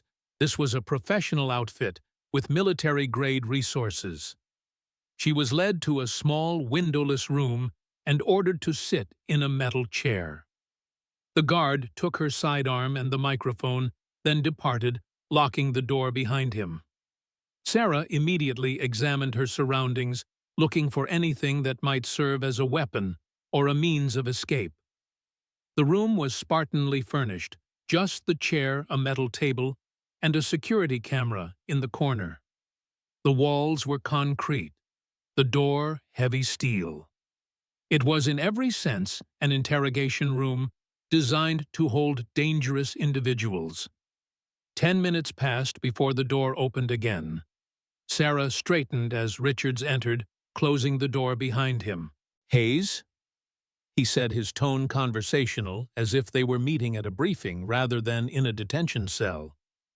"I was hoping to avoid this." "I heard enough outside," Sarah replied evenly. "This isn't a counterterrorism operation. What is Black Crescent Richards, and why am I really here?" Richards studied her for a moment, then pulled up a second chair and sat across from her. "You're here because you're the best.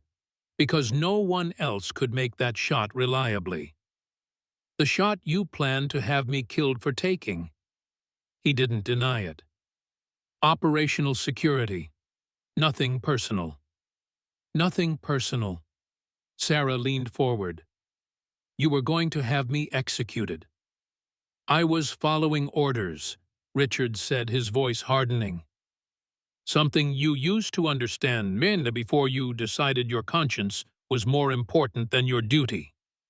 The accusation stung, but Sarah kept her expression neutral. "My duty never included murdering American personnel based on lies." Richards sighed, running a hand through his hair, a gesture she remembered from countless operations they'd conducted together. For a moment, she caught a glimpse of the man she'd once trusted with her life. "Black Crescent is a joint intelligence operation," he said carefully. "We're not terrorists. We're a black ops unit working to prevent the real terrorists from acquiring certain materials. What materials? Classified technology, weapons systems that were being transported through areas supposedly secured by our forces. Sarah frowned. The relief convoy at Raven Hills was carrying weapons, not just weapons, prototype systems with applications that go well beyond conventional warfare. The kind of technology that would destabilize global security if it fell into the wrong hands. So the ambush was an attempted interdiction, Richards confirmed. Unfortunately, local fighters got overzealous. That's when you stepped in. Sarah processed this information, connecting it with what she already knew. And Zaman, who is he really? Former CIA recruited by Marshall for this operation. He provides cover, a legitimate local contact with the right connections to move in these circles without raising suspicion. If this is a sanctioned operation, why all the secrecy? Why feed me false intelligence about terrorist attacks? Richards's expression darkened. Because not everyone in our government agrees with what we're doing. There are factions, Hayes. People who want to use this technology for their own agendas. People like who? Like the man who briefed you. Harrington isn't State Department. He's Defense Intelligence Agency, working for a group that wants to deploy these systems actively rather than contain them. Sarah's mind raced, trying to separate truth from manipulation. Richards had always been convincing it was what made him such an effective operator. But she'd caught him in one lie already. There was no reason to believe he was being honest now. If what you're saying is true, she said carefully, then who exactly was I supposed to eliminate? A DIA operative coming to acquire the technology. The man you were supposed to shoot isn't Zaman. It's his contact arriving this morning. A colonel named Harris. And after I took the shot, the extraction team would eliminate you, making it look like you were killed by Black Crescent forces. Harrington's people would have their scapegoat, and no one would know what really happened. Sarah leaned back, weighing his words. I overheard you and Zaman talking about Marshall. He's involved in this. Richards hesitated, then nodded. Marshall runs Black Crescent. It's his operation. The same Marshall who suggested reactivating me specifically for this mission. Yes. So I'm just a tool to him. A weapon to be pointed and fired, then discarded. Richards didn't deny it. We're all tools in this business, Hayes. You used to understand that. Sarah's eyes hardened. I understood a lot of things differently before the Hindu Kush. A shadow crossed Richards' face at the mention of that mission. We all lost people that day. I lost my faith in the system, Sarah replied. In the people giving the orders. Seems I was right to. She stood pacing the small confines of the room. Her mind worked through the implications of what Richards had told her. If he was telling the truth, a significant if, then she had been manipulated from the start, positioned as an unwitting assassin in a shadow war between American intelligence factions. Show me the technology, she said abruptly. If what you're saying is true, I want to see what's worth all this deception. Richards studied her, clearly weighing operational security against the need to convince her. If I show you, will you consider helping us? Harris arrives in less than 2 hours. We still need that shot taken. First, I see the tech. Then I decide. Sarah met his gaze steadily. Those are my terms. After a moment's consideration, Richards nodded. Fair enough. Follow me. As he led her from the detention room, Sarah remained hyper-aware of her surroundings, memorizing the layout, noting security measures, and potential escape routes. Whatever the truth might be, she was deep in hostile territory now, walking a knife's edge between factions that had already proven willing to sacrifice her. The central building of the compound was a hive of activity. Personnel, a mix of local fighters and what appeared to be American operatives, moved purposefully through corridors, preparing for something significant. Sarah noted that while most carried weapons, the atmosphere wasn't that of a terrorist cell, but rather a military operation preparing for deployment. Richards led her down a secure hallway to a reinforced door guarded by 2 armed men. After a brief exchange, they were admitted to what appeared to be a command center. Computer workstations lined the walls, displaying satellite imagery communications intercepts and operational data. At the center of the room stood a large table where Zaman was briefing several officers. He looked up as they entered, his expression darkening when he saw Sarah. "Richards, what is the meaning of this?" he demanded. "She was supposed to be eliminated." "Change of plans," Richards replied calmly. "Hayes discovered the truth about Harrington's operation. She's an asset now, not a liability." Zaman looked skeptical. "And you believe this, after she abandoned her post, violated direct orders? I believe she deserves to see what she's really involved in before making any further decisions." Richards turned to Sarah. "Show her." Zaman hesitated, then nodded toward a door at the rear of the room. "Your responsibility, Richards. If this compromises the operation, it's on your head." Richards led Sarah through the door into a smaller room dominated by a large safe. Using a complex series of codes, he opened it to reveal a metal case approximately 2 feet square. With careful movements, he removed the case and placed it on a nearby table. "This," he said quietly, "is what everyone is really fighting over." He opened the case to reveal what appeared to be a sophisticated electronic device, unlike anything Sarah had seen before. It resembled a small satellite communication system, but with components that seemed oddly advanced, almost alien in their configuration. "What am I looking at?" she asked. "The future of warfare," Richards replied grimly. "Quantum entanglement communications. Unhackable, untraceable, instantaneous across any distance. The prototype was being transported through Raven Hills when the convoy was attacked." Sarah studied the device with a technician's eye. "This is American technology. Joint development with our allies. But the implications go far beyond military applications. Whoever controls this controls the future of global communications, financial systems, everything. And Harrington wants it for his DIA faction." Richards nodded. "To be deployed immediately in active operations.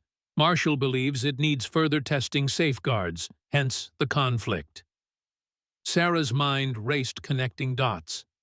"So Harris is coming to acquire this for Harrington, and I was supposed to eliminate him, creating an international incident that would be blamed on terrorists. After which you would be killed completing the cover story," Richards confirmed. "A neat solution from Harrington's perspective. Eliminate opposition to his plans while creating a pretext for military action in this region." Sarah ran her fingers along the edge of the device. It was real enough, certainly, but something still didn't add up. If Marshall truly believed this technology needed safeguards, why engage in the same kind of deception and manipulation as his opponents? And Marshall, what's his endgame? Richards hesitated. Marshall wants the technology secured until proper protocols can be established for its use. He believes deploying it now, without safeguards, risks catastrophic consequences. Sarah caught the hesitation. But there's more at stake than just the technology." Richards glanced toward the door, lowering his voice.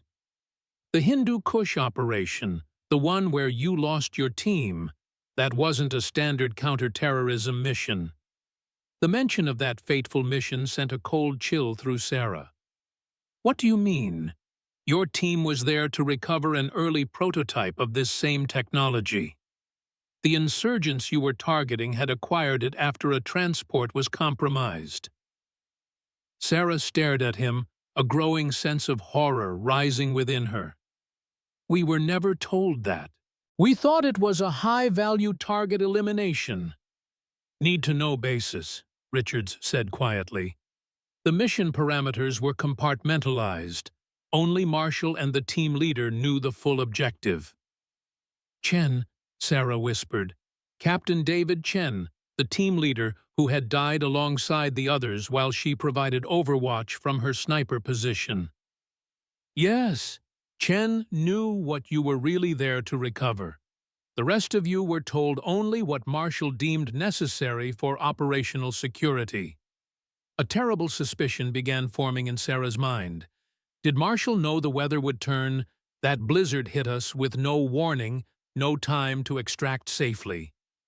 Richard's expression was carefully neutral. The meteorological forecasts were available to command. The decision was made to proceed despite the warning signs. Sarah felt as if the ground had shifted beneath her feet. 3 years of guilt, of questioning her own abilities, of wondering if she could have saved her team.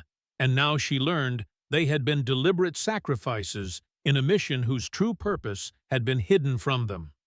So Marshall sent my team to die, she said, her voice cold with fury. Not to die, Richards corrected. To succeed at any cost. There's a difference. Not to the dead there isn't, Sarah snapped. She turned away, needing a moment to process this revelation. Everything she thought she knew about that mission, about her decision to leave Special Operations afterward, it was all based on incomplete information, on lies of omission that had shaped her entire subsequent path. When she turned back to Richards, her expression was resolute. So now Marshall wants to use me again, to eliminate another obstacle in his path. And you expect me to just fall in line after learning this? I expect you to understand what's at stake, Richards replied. Whatever Marshall's methods, his objective is the right one. This technology cannot fall into Harrington's hands. The consequences would be catastrophic. And what about Harris? Is he just collateral damage in your moral crusade? Harris isn't an innocent Hayes. He's a willing participant in a power play that could destabilize global security. Sometimes one life must be sacrificed to save many. It was the same justification she'd heard countless times during her years with Kraken. The same calculation of acceptable losses that had ultimately driven her away. What's your proposal? She asked finally. Help us secure the device. Prevent Harris from acquiring it. Once it's safely away from here, you're free to go back to your medical duties. No repercussions. And I'm supposed to just trust you on that, after you admitted the original plan was to kill me. Richards sighed. Trust doesn't enter into it. I'm giving you facts and options. Stay here under guard until this plays out, or help us end it cleanly. Your choice. Before Sarah could respond, the door opened and a young operator rushed in. Sir, we have movement. Harris's convoy just passed the valley checkpoint. 20 minutes out, maximum. Richards turned to Sarah. Time's up. What's it going to be, Hayes? Sarah made her decision. I'll help, but on my terms. No shots unless absolutely necessary. And when this is over, I want transport back to base and a direct line to Colonel Bennett. Agreed, Richards said without hesitation. Gear up. We move in 5. As they exited the room, Sarah noted something she hadn't seen before, a subtle exchange of glances between Richards and Zaman that set her instincts on edge. There was something they still weren't telling her, some piece of the puzzle still hidden. But with Harris's convoy approaching and time running out, she had no choice but to play along, remaining vigilant for the moment when the final truth would reveal itself. The plan was simple enough. Black Crescent forces would intercept Harris's convoy before it reached the compound, securing the quantum device, while Richards led a team to capture Harris himself. Sarah was positioned on a ridge overlooking the approach road, providing overwatch and sniper support if needed. It wasn't her original hide position, but it offered adequate sight lines to the ambush point 200 meters below. Through her scope, Sarah could see Richards and 4 operators concealed among the rocks, waiting for the convoy to enter the kill zone. As she settled into position, checking wind and distance calculations automatically, Sarah kept one eye on the Black Crescent team and the other on the road. The plan might be straightforward, but her instincts told her that nothing about this operation was as it seemed. Her radio crackled. "Ghost, this is actual. Convoy approaching. 5 vehicles lead and trail are armored SUVs. Target is in Vehicle 3. Hold fire unless my command. Acknowledge." "Acknowledged," Sarah replied tersely. "I have visual on approach road, no convoy yet." She adjusted her scope, scanning the terrain. Something wasn't right. The position Richards had chosen for the ambush was too exposed with limited escape routes. It wasn't the choice an experienced operator would make unless the ambush wasn't meant for Harris at all. The realization hit her just as dust plumes appeared on the horizon, marking the convoy's approach. This wasn't a simple interception operation. It was a setup with her positioned as the perfect scapegoat once again. Her mind raced through the possibilities.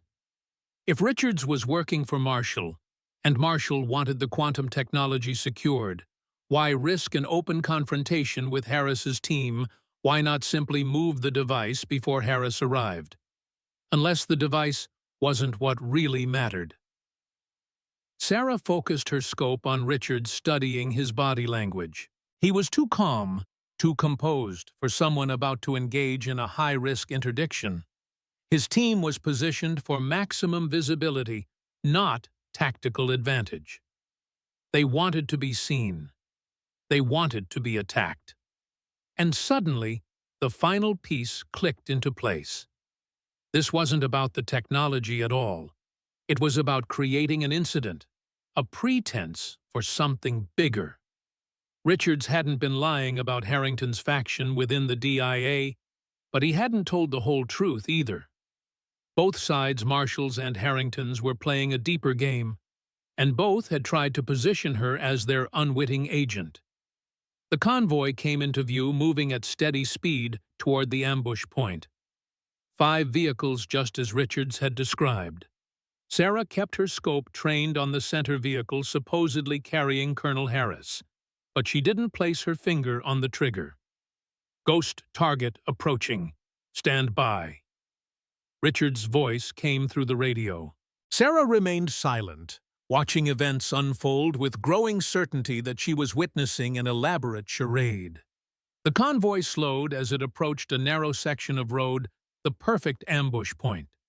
Richards and his team remained hidden, waiting for the vehicles to enter the kill zone. But then, something unexpected happened. The convoy stopped short of the ambush point. The lead vehicle's doors opened and armed men deployed in tactical formation, not the reaction of an unsuspecting convoy, but the precise movements of a team expecting trouble. "They know," Sarah whispered to herself. "This whole thing is staged." Her radio crackled urgently. "Ghost, we're blown." "Take the shot. Vehicle 3 driver's side window." Sarah didn't move her scope, still trained on the scene below, but her finger nowhere near the trigger. She watched as Richards's team emerged from cover, weapons raised, but not firing, a strange tactic for a team supposedly in danger. The two forces faced each other across 50 meters of open ground, weapons ready, but no shots fired. It looked less like a firefight about to erupt and more like a standoff between parties waiting for something specific to happen, waiting for her shot. "Ghost, acknowledge. Take the shot." Richards's voice was tense with urgency. Sarah finally understood the endgame. Both sides wanted the same thing, an incident involving American forces that could be attributed to terrorist action. A shot from her position killing a high-ranking officer would provide exactly that. Whether she was ultimately branded a rogue operator or a victim of manipulation wouldn't matter. The result would be the same justification for whatever action either faction wanted to take next. "Negative," she replied calmly. "I'm not playing your game anymore, Richards." The radio went silent for a moment. When Richards's voice returned, the pretense was gone. "Hayes, you don't understand what's at stake here, Dake. This goes beyond you or me. Take the shot, or people will die." "People are always going to die," Sarah replied, already gathering her equipment, preparing to move. "I'm just not going to be the one killing them based on lies anymore." She switched off her radio, slung her rifle, and began a rapid descent down the backside of the ridge, away from both the Black Crescent forces and Harris's convoy. Her path would take her back toward her original hide position, where she'd left her emergency gear, including a satellite phone not connected to the operation's communication network. As she moved, she heard the first shots from the standoff below, sporadic at first, then building to a sustained exchange. The charade was falling apart, replaced by real violence, now that her participation had been removed from the equation. Sarah increased her pace, using natural cover to conceal her movement. Her immediate objective was clear reach her emergency gear, contact Colonel Bennett directly, and report everything she had discovered. After that, her options would depend on whose version of events Bennett believed. The irony wasn't lost on her. Once again, she was running from a mission, abandoning her post in the field. But this time, it wasn't from an inability to bear the weight of taking lives. It was from the certainty that those lives were being taken under false pretenses as pawns in a game whose true objectives remained hidden. She was halfway back to her original position when she heard the unmistakable sound of pursuit-heavy footfalls on rocky terrain, the occasional clatter of equipment. Someone was tracking her and not bothering to be subtle about it. Sarah changed direction, heading for higher ground, where the terrain would force her pursuer to expose himself. As she crested a small rise, she found a defensive position behind a cluster of boulders and readied her rifle. Whoever was following her would have to cross 30 meters of open ground to reach her position. Minutes passed. The sounds of pursuit had stopped. Either her tracker had lost her trail or was being more cautious now.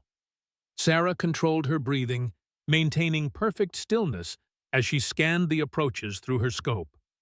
Movement caught her eye, a flash of fabric against stone, approximately 80 meters downslope.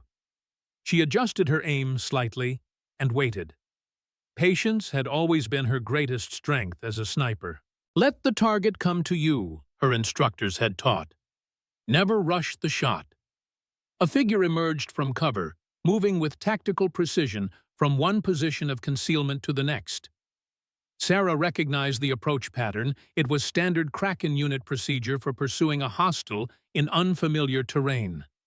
Whoever was tracking her had received the same training she had. The figure paused behind a fallen tree, scanning the slope ahead. It was Richards.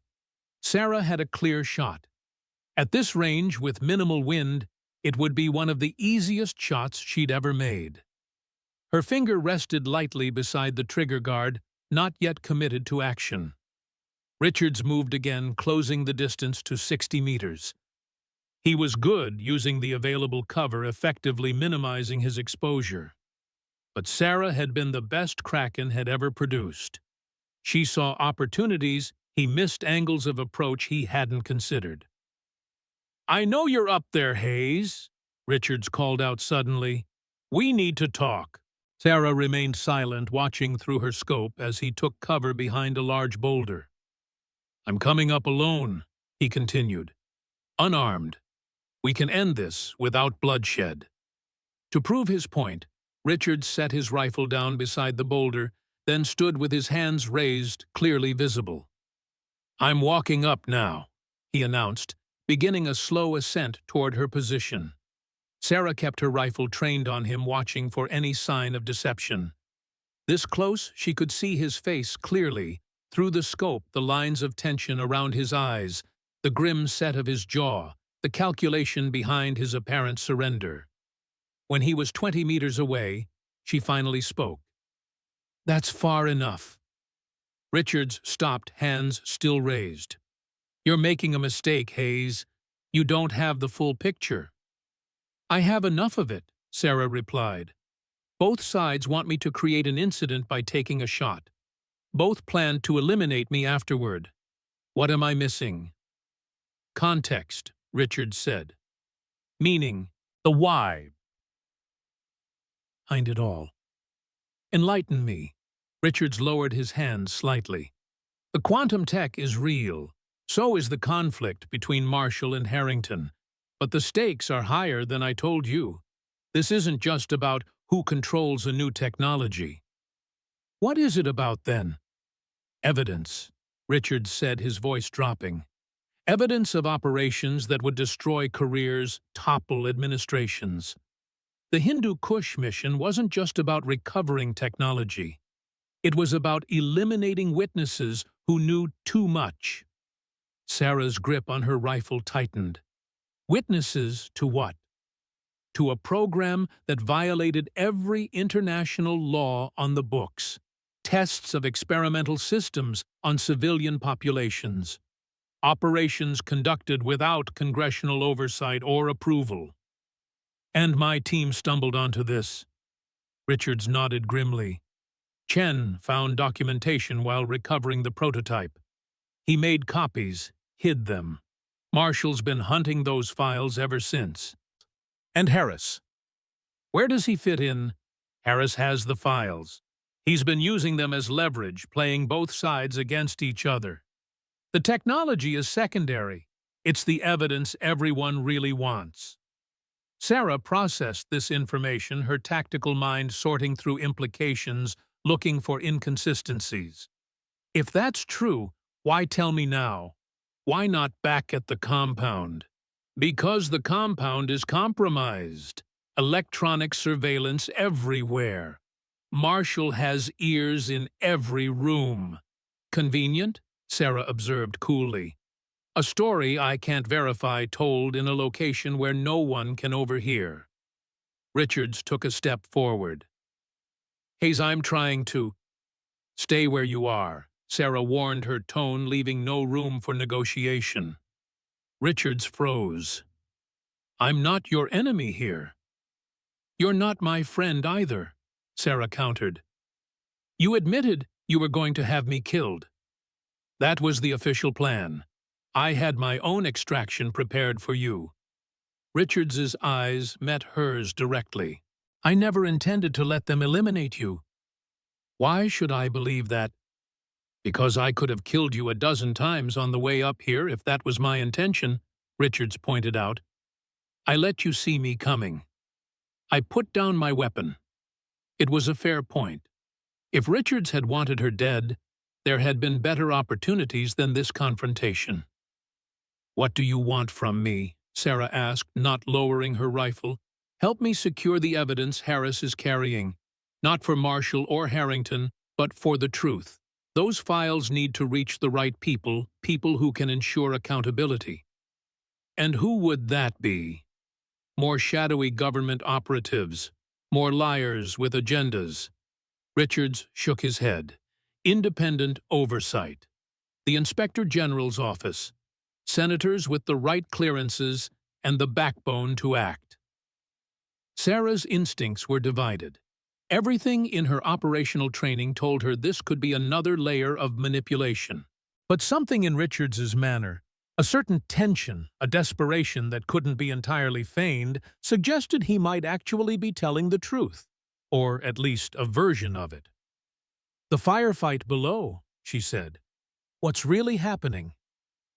"Harris is using the confusion to make his escape with the files. That's why I broke off pursuit to find you. We're the only ones who can intercept him now." "You're the best tracker Kraken ever had, Hayes. And the best shot. I can't do this alone." Sarah weighed her options. Helping Richards meant potentially walking into another trap. Refusing meant allowing Harris to escape with evidence that, if Richards was telling the truth, could bring accountability for the deaths of her teammates. "If I help you," she said finally, "we do this my way. No more secrets, no more manipulation. And when it's over, those files go public, all of them, no matter who they implicate." Richards hesitated, then nodded. "Agreed. Where would Harris go? What's his extraction plan?" "Secondary helipad 5 kilometers north of the compound. He'll have a small security detail with him, 3 or 4 operators highly trained." Sarah made her decision. "I'll help you track and intercept, but I'm not taking a kill shot unless absolutely necessary to save lives. We take Harris alive, secure the files." "That works for me," Richards agreed. "One more thing," Sarah added, finally lowering her rifle slightly. "When this is over, I want the truth about the Hindu Kush mission. Everything. Who knew what, who gave the orders, who's responsible for my team's deaths." "You'll have it," Richards promised. "All of it." Sarah knew she was making a dangerous choice, potentially trading one deception for another. But the chance to uncover the truth about the mission that had defined her life's trajectory was too important to ignore. "Lead the way," she said, rising from her position. "But remember, I'll be right behind you, with a clear shot if you try anything." Richards nodded, understanding the implicit threat. "I wouldn't expect anything less from the ghost of Kandahar." Together, they began moving north, 2 former teammates united by circumstance rather than trust, both aware that their alliance was as fragile as it was necessary. They traveled swiftly across the rugged terrain, following what little trail Harris and his team had left. Sarah was impressed. Despite herself, Harris was good, minimizing signs of his passage taking routes that would be difficult to track. But she was better catching the subtle indications that Richards missed a displaced stone-broken vegetation, the occasional boot print in softer ground. "They're moving fast," Sarah observed after an hour of pursuit. 4 men traveling light. Harris is in the lead. Richards nodded, conserving his breath. The pace she'd set was punishing, designed partly to test his endurance and partly to close the gap with their quarry. "How far to the helipad?" she asked between controlled breaths. 2 kilometers, Richards replied. "But they'll approach cautiously. Security protocols will slow them down." Sarah calculated distances and timing. "We need to get ahead of them, cut them off before they reach the extraction point." As she studied the terrain ahead, identifying a ridge that would allow them to move parallel to Harris's likely route, but at higher elevation. It would be a harder climb, but would put them in position to intercept. "This way," she directed, changing course toward the steeper slope. "We can cut 10 minutes off their lead." Richards followed without question, recognizing the tactical soundness of her plan. As they climbed, Sarah maintained a careful awareness of his position relative to hers, never putting herself in a vulnerable spot, never fully turning her back on him. Trust was a luxury she couldn't afford, not when the stakes were this high. Near the top of the ridge, Sarah paused, raising a hand for silence. A faint sound had caught her attention, the distinctive whop-whop-whop of helicopter rotors in the distance. "They're early," Richards said grimly. "We need to move faster." Sarah agreed, but something bothered her about the timing. How did they know to advance the extraction, Harris hasn't had time to make contact? Richards didn't answer immediately, his expression hardening. Someone must have tipped them off when the operation went sideways. Or this was part of the plan all along, Sarah thought, but didn't say. Instead, she increased their pace, pushing toward the intercept point with renewed urgency. They crested the ridge and began a controlled descent toward a narrow ravine that Harris's team would need to pass through to reach the helipad. Sarah selected an overwatch position, that gave her clear sight lines while providing adequate cover. "I'll set up here," she said, already unpacking her rifle. "You circle around to cut off their retreat if necessary." Richards hesitated. "You're putting me out of your line of sight." "You wanted my help?" Sarah replied coolly. "This is how I operate best. Alone." After a moment's consideration, Richards nodded. "Radio check every 3 minutes. If you miss one, I'm coming back." "Fair enough." As Richards moved off to take his position, Sarah quickly established her firing setup. The ravine below presented a perfect choke point, narrow enough to force Harris's team to move in single file with minimal cover available. From her elevated position, she would have clear shots if needed. But her primary objective wasn't elimination. It was interception and capture. The evidence Harris carried was too important to risk losing in a firefight. The helicopter sounds grew louder, then stabilized. The aircraft had reached the extraction point and was holding position waiting for Harris's team. Sarah estimated they had 5 minutes at most before Harris reached the ravine. Her radio crackled. "In position," Richards reported. "No visual on target yet." "Acknowledged," Sarah replied. "Maintain radio silence unless contact is made." Through her scope, she began systematically scanning the approaches to the ravine, looking for any sign of movement. The minutes ticked by, tension building. As the helicopter's distant engine note changed pitch occasionally, the pilot making minor adjustments to hold position in the mountain winds. Then she saw them 4 figures moving with tactical precision toward the ravine entrance. They were good using available cover, effectively maintaining proper spacing. But against a sniper of Sarah's caliber, good wasn't enough. She could have taken all 4 before they realized they were under fire. Instead, she keyed her radio. "Contact. 4 tangos approaching ravine from the south. 30 seconds to intercept point." "Copy," Richards acknowledged. "Hold fire unless engaged." Sarah tracked the lead figure through her scope, a tall man moving with the confident grace of a seasoned operator. Harris, presumably. He carried a small backpack close to his body, one hand always near it, protecting something valuable. The files. As the team entered the ravine, Sarah shifted her aim slightly, selecting a spot 10 meters ahead of their position.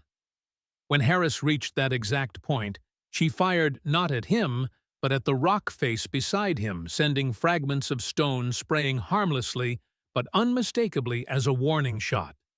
The effect was immediate. All 4 men dropped into defensive positions, weapons raised, scanning for the shooter. "You're surrounded," Sarah announced through a small amplifier attached to her rifle. "Weapons down, hands visible." For a tense moment, no one moved. Then Harris made a hand signal to his team, and they slowly lowered their weapons to the ground. "Colonel Harris," Sarah continued, "step forward." The lead figure rose cautiously, hands raised to shoulder height. "Who am I addressing?" "Someone interested in the files you're carrying," Sarah replied, keeping her language deliberately vague. "Someone who wants them made public, not used, as leverage." Harris hesitated, then spoke with surprising calm. "You're the ghost, aren't you, Marshall's pet sniper?" "I'm nobody's pet," Sarah corrected. "And I know about the Hindu Kush operation, about my team, about the evidence Chen found." That got a reaction, a slight stiffening of Harris's posture, a narrowing of his eyes, as he reassessed the situation. "What do you want?" he asked finally. "The files. All of them. Unaltered." Harris gave a bitter laugh. "And then what? You hand them over to Richards, to Marshall. You think they'll let the truth see daylight?" The mention of Richards confirmed Sarah's suspicion that Harris knew more about the operation than Richards had admitted. "Richards isn't part of this negotiation," she replied carefully. This is between you and me." "There is no you and me," Harris countered. "There are only sides in this game, Ghost. And you've already chosen yours, whether you realize it or not." Before Sarah could respond, movement caught her peripheral vision. Richards emerging from cover, not at his assigned position, but much closer to her own. And his weapon was raised not toward Harris's team, but toward her. The betrayal wasn't unexpected, but the timing was poor. Sarah had positioned herself with minimal cover from Richards's direction, focusing her defensive setup on the ravine below. "Drop the rifle, Hayes," Richards called out. "It's over." Sarah didn't move her scope, still trained on Harris. "Was any of it true? About the files, about Chen?" "True enough," Richards replied. "Chen did find evidence, but the rest was tailored to your particular moral compass. You never intended to make the files public. And some truths are too dangerous for the general population," Richards said, advancing slowly toward her position. "The world isn't ready for what those files contain."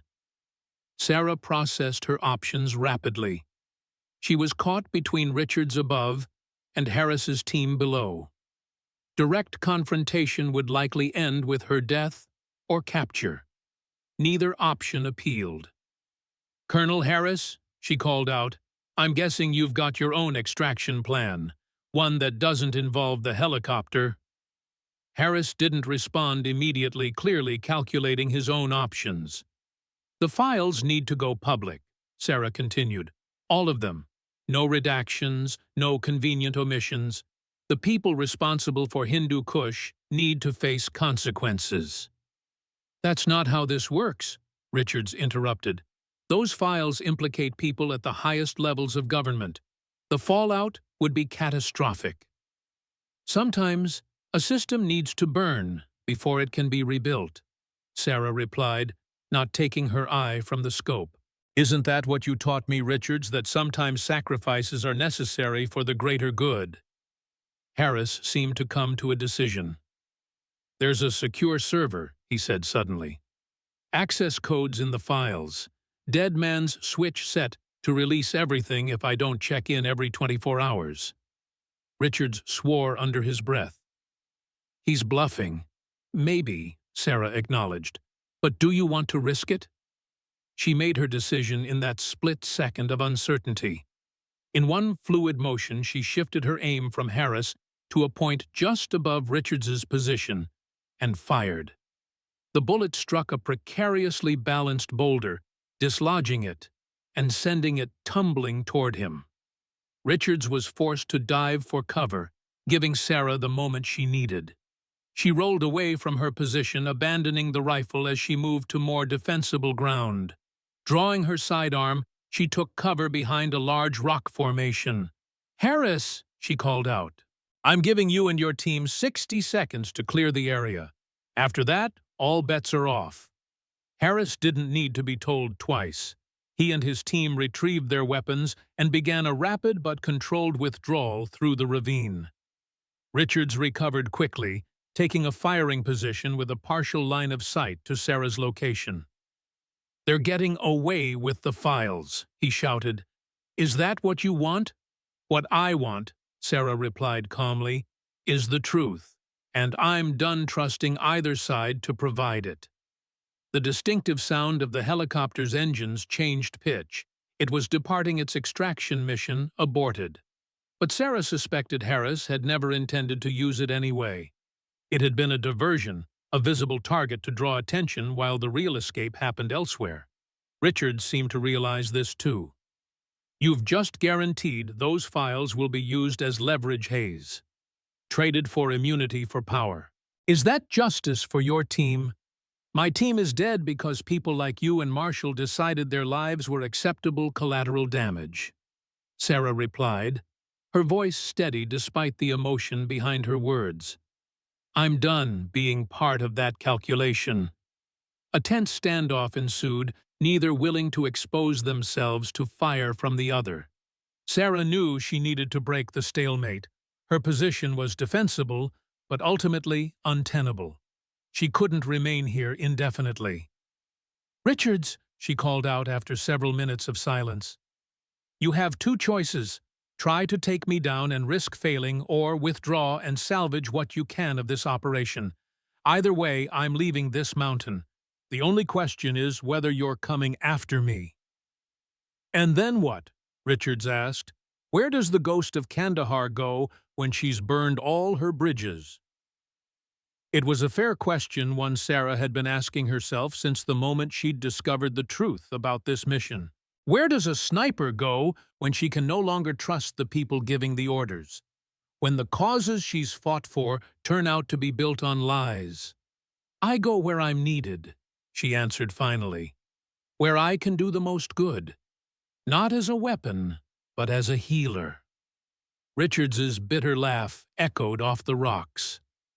"You think they'll let you walk away? After what you know, after what you've done?" "They don't have a choice," Sarah replied with quiet confidence. "Because if anything happens to me, I have my own dead man switch. Everything I've learned, everything I've witnessed, it all goes public." It was a bluff, but a calculated one. Richards knew enough about her methodical nature to believe she might have made such arrangements. After a long moment, his voice came again, resigned rather than angry. "Go then, but understand what you're walking away from. The system you're rejecting is the only thing standing between civilization and chaos." "No," Sarah countered. "People stand between civilization and chaos. People making hard choices based on truth, not convenient lies. People with the courage to face consequences rather than hiding behind classification and national security." She began slowly backing away from her position, maintaining cover as she withdrew. Richards made no move to pursue. Whether from tactical calculation or some lingering respect for a former teammate, he was letting her go. "Goodbye, Richards," she said finally. "I hope you find a way to live with the choices you've made." With that, she turned and began making her way down the mountain, away from the ravine, away from the compound, away from the life she had once led. The path ahead was uncertain, fraught with challenges she could only begin to imagine. But for the first time since leaving Kraken Unit, Sarah Hayes felt a clarity of purpose that had nothing to do with following orders or living up to a legend. She was making her own choices now, guided by her own moral compass, rather than someone else's agenda. And that, perhaps, was the most important shot she'd ever taken. 6 months later, Sarah Hayes stood before the entrance to Walter Reed Medical Center, adjusting her uniform one last time before entering. The congressional hearings had concluded 3 weeks earlier, her testimony about the Black Crescent incident helping to expose a rogue faction within the intelligence community. After escaping the mountain, she had made her way to Colonel Bennett, who had proven to be the ally she'd hoped for. He had arranged for her protection and connected her with the right people in the Inspector General's office, people with the clearance and integrity to handle what she knew. The investigation had been quiet but thorough. General Marshall had been forced into early retirement. Harrington faced criminal charges. Richards remained at large, presumed to have fled the country. The political fallout continued to reverberate through Washington. Harris, surprisingly, had made contact through secure channels, providing copies of some of the files as a show of good faith. The evidence they contained had been damning operations conducted without proper authorization, experimental technologies deployed against civilian populations, systematic cover-ups when things went wrong. The Hindu Kush mission had been only one of many, but the files confirmed what Sarah had suspected. Her team had been deliberately sent into a situation command knew was deteriorating, sacrificed to maintain secrecy about operations that violated every principle of the oath they had taken. After declining offers to rejoin Special Operations this time, with her choice of assignments, Sarah had instead requested a return to medical duties. Not as a field medic with combat units, but here, at Walter Reed, working with wounded veterans. As she walked through the hospital corridors toward her new assignment, Sarah passed a television showing a news program. The anchor was discussing the ongoing fallout from what the media had dubbed the Black Crescent Affair. Sources close to the investigation suggest that what began as an authorized intelligence operation spiraled into an unauthorized armed conflict between rival American agencies, the anchor was saying. The whistleblower responsible for exposing the incident remains anonymous, though speculation continues. Sarah smiled slightly as she continued past. Her involvement had been classified, her identity protected by senior officials who recognized the value of her actions. The world would never know that the legendary ghost of Kandahar had fired her most important shot, not by pulling a trigger, but by refusing to do so. Her new assignment was in the rehabilitation wing, working with soldiers recovering from combat injuries. As she approached the nurse's station to report in, Sarah noticed a familiar face among the patients in the physical therapy room, a SEAL from Team 8, one of the men she'd treated during the Raven Hills ambush. He recognized her immediately, his face lighting up with surprise and respect. "Hayes, no way, what are you doing here?" "Just started today," she replied, shaking his offered hand. "Rehabilitation unit." "Man, the guys won't believe this. The ghost of Kandahar working as a regular medic." Sarah smiled, but shook her head. "Not the ghost. Just Hayes. Sarah Hayes." "Still the same person," he pointed out. "No," Sarah replied thoughtfully. "Not the same. Better, I think." As she continued to her station, Sarah reflected on the journey that had brought her here. From special operations sniper to field medic to whistleblower, and now to rehabilitation specialist, each transition guided not by orders or expectations, but by her own moral compass. The ghost of Kandahar had been a legend, a weapon created by others for their purposes. But Sarah Hayes was something more enduring, a healer who understood the true weight of both saving lives and taking them, and who had found the courage to choose her own path between those extremes.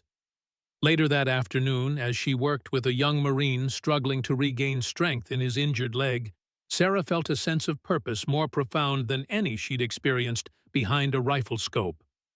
The Marine gritted his teeth, pushing through pain to take another step. "That's it," she encouraged. "One more. You've got this." "Did you serve in combat, ma'am?" he asked between labored breaths. Sarah considered the question, thinking of mountains and desert winds, of impossible shots and lives hanging in the balance, of choices made and unmade. "Yes," she said simply. "But now I'm where I need to be." The Marine nodded, understanding in his eyes. "Same. Different job now, but same mission. Keep going forward, right?" "Right," Sarah agreed, helping him take another step. "Always forward."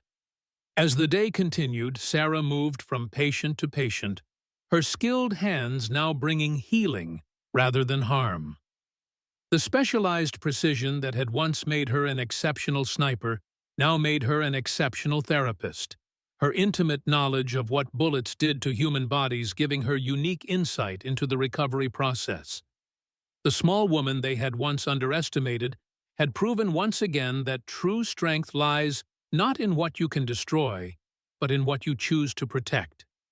And sometimes the most profound protection comes not from taking the shot, but from having the courage to walk away from it. Sarah Hayes, medic, sniper, healer, human, had finally found the balance between her extraordinary skills and her ordinary humanity. Not by denying either, but by embracing both as parts of a whole greater than its legend. The ghost would always be part of her, but it no longer defined her. Sarah had reclaimed her own story written in her own hand, rather than by those who would use her as a weapon.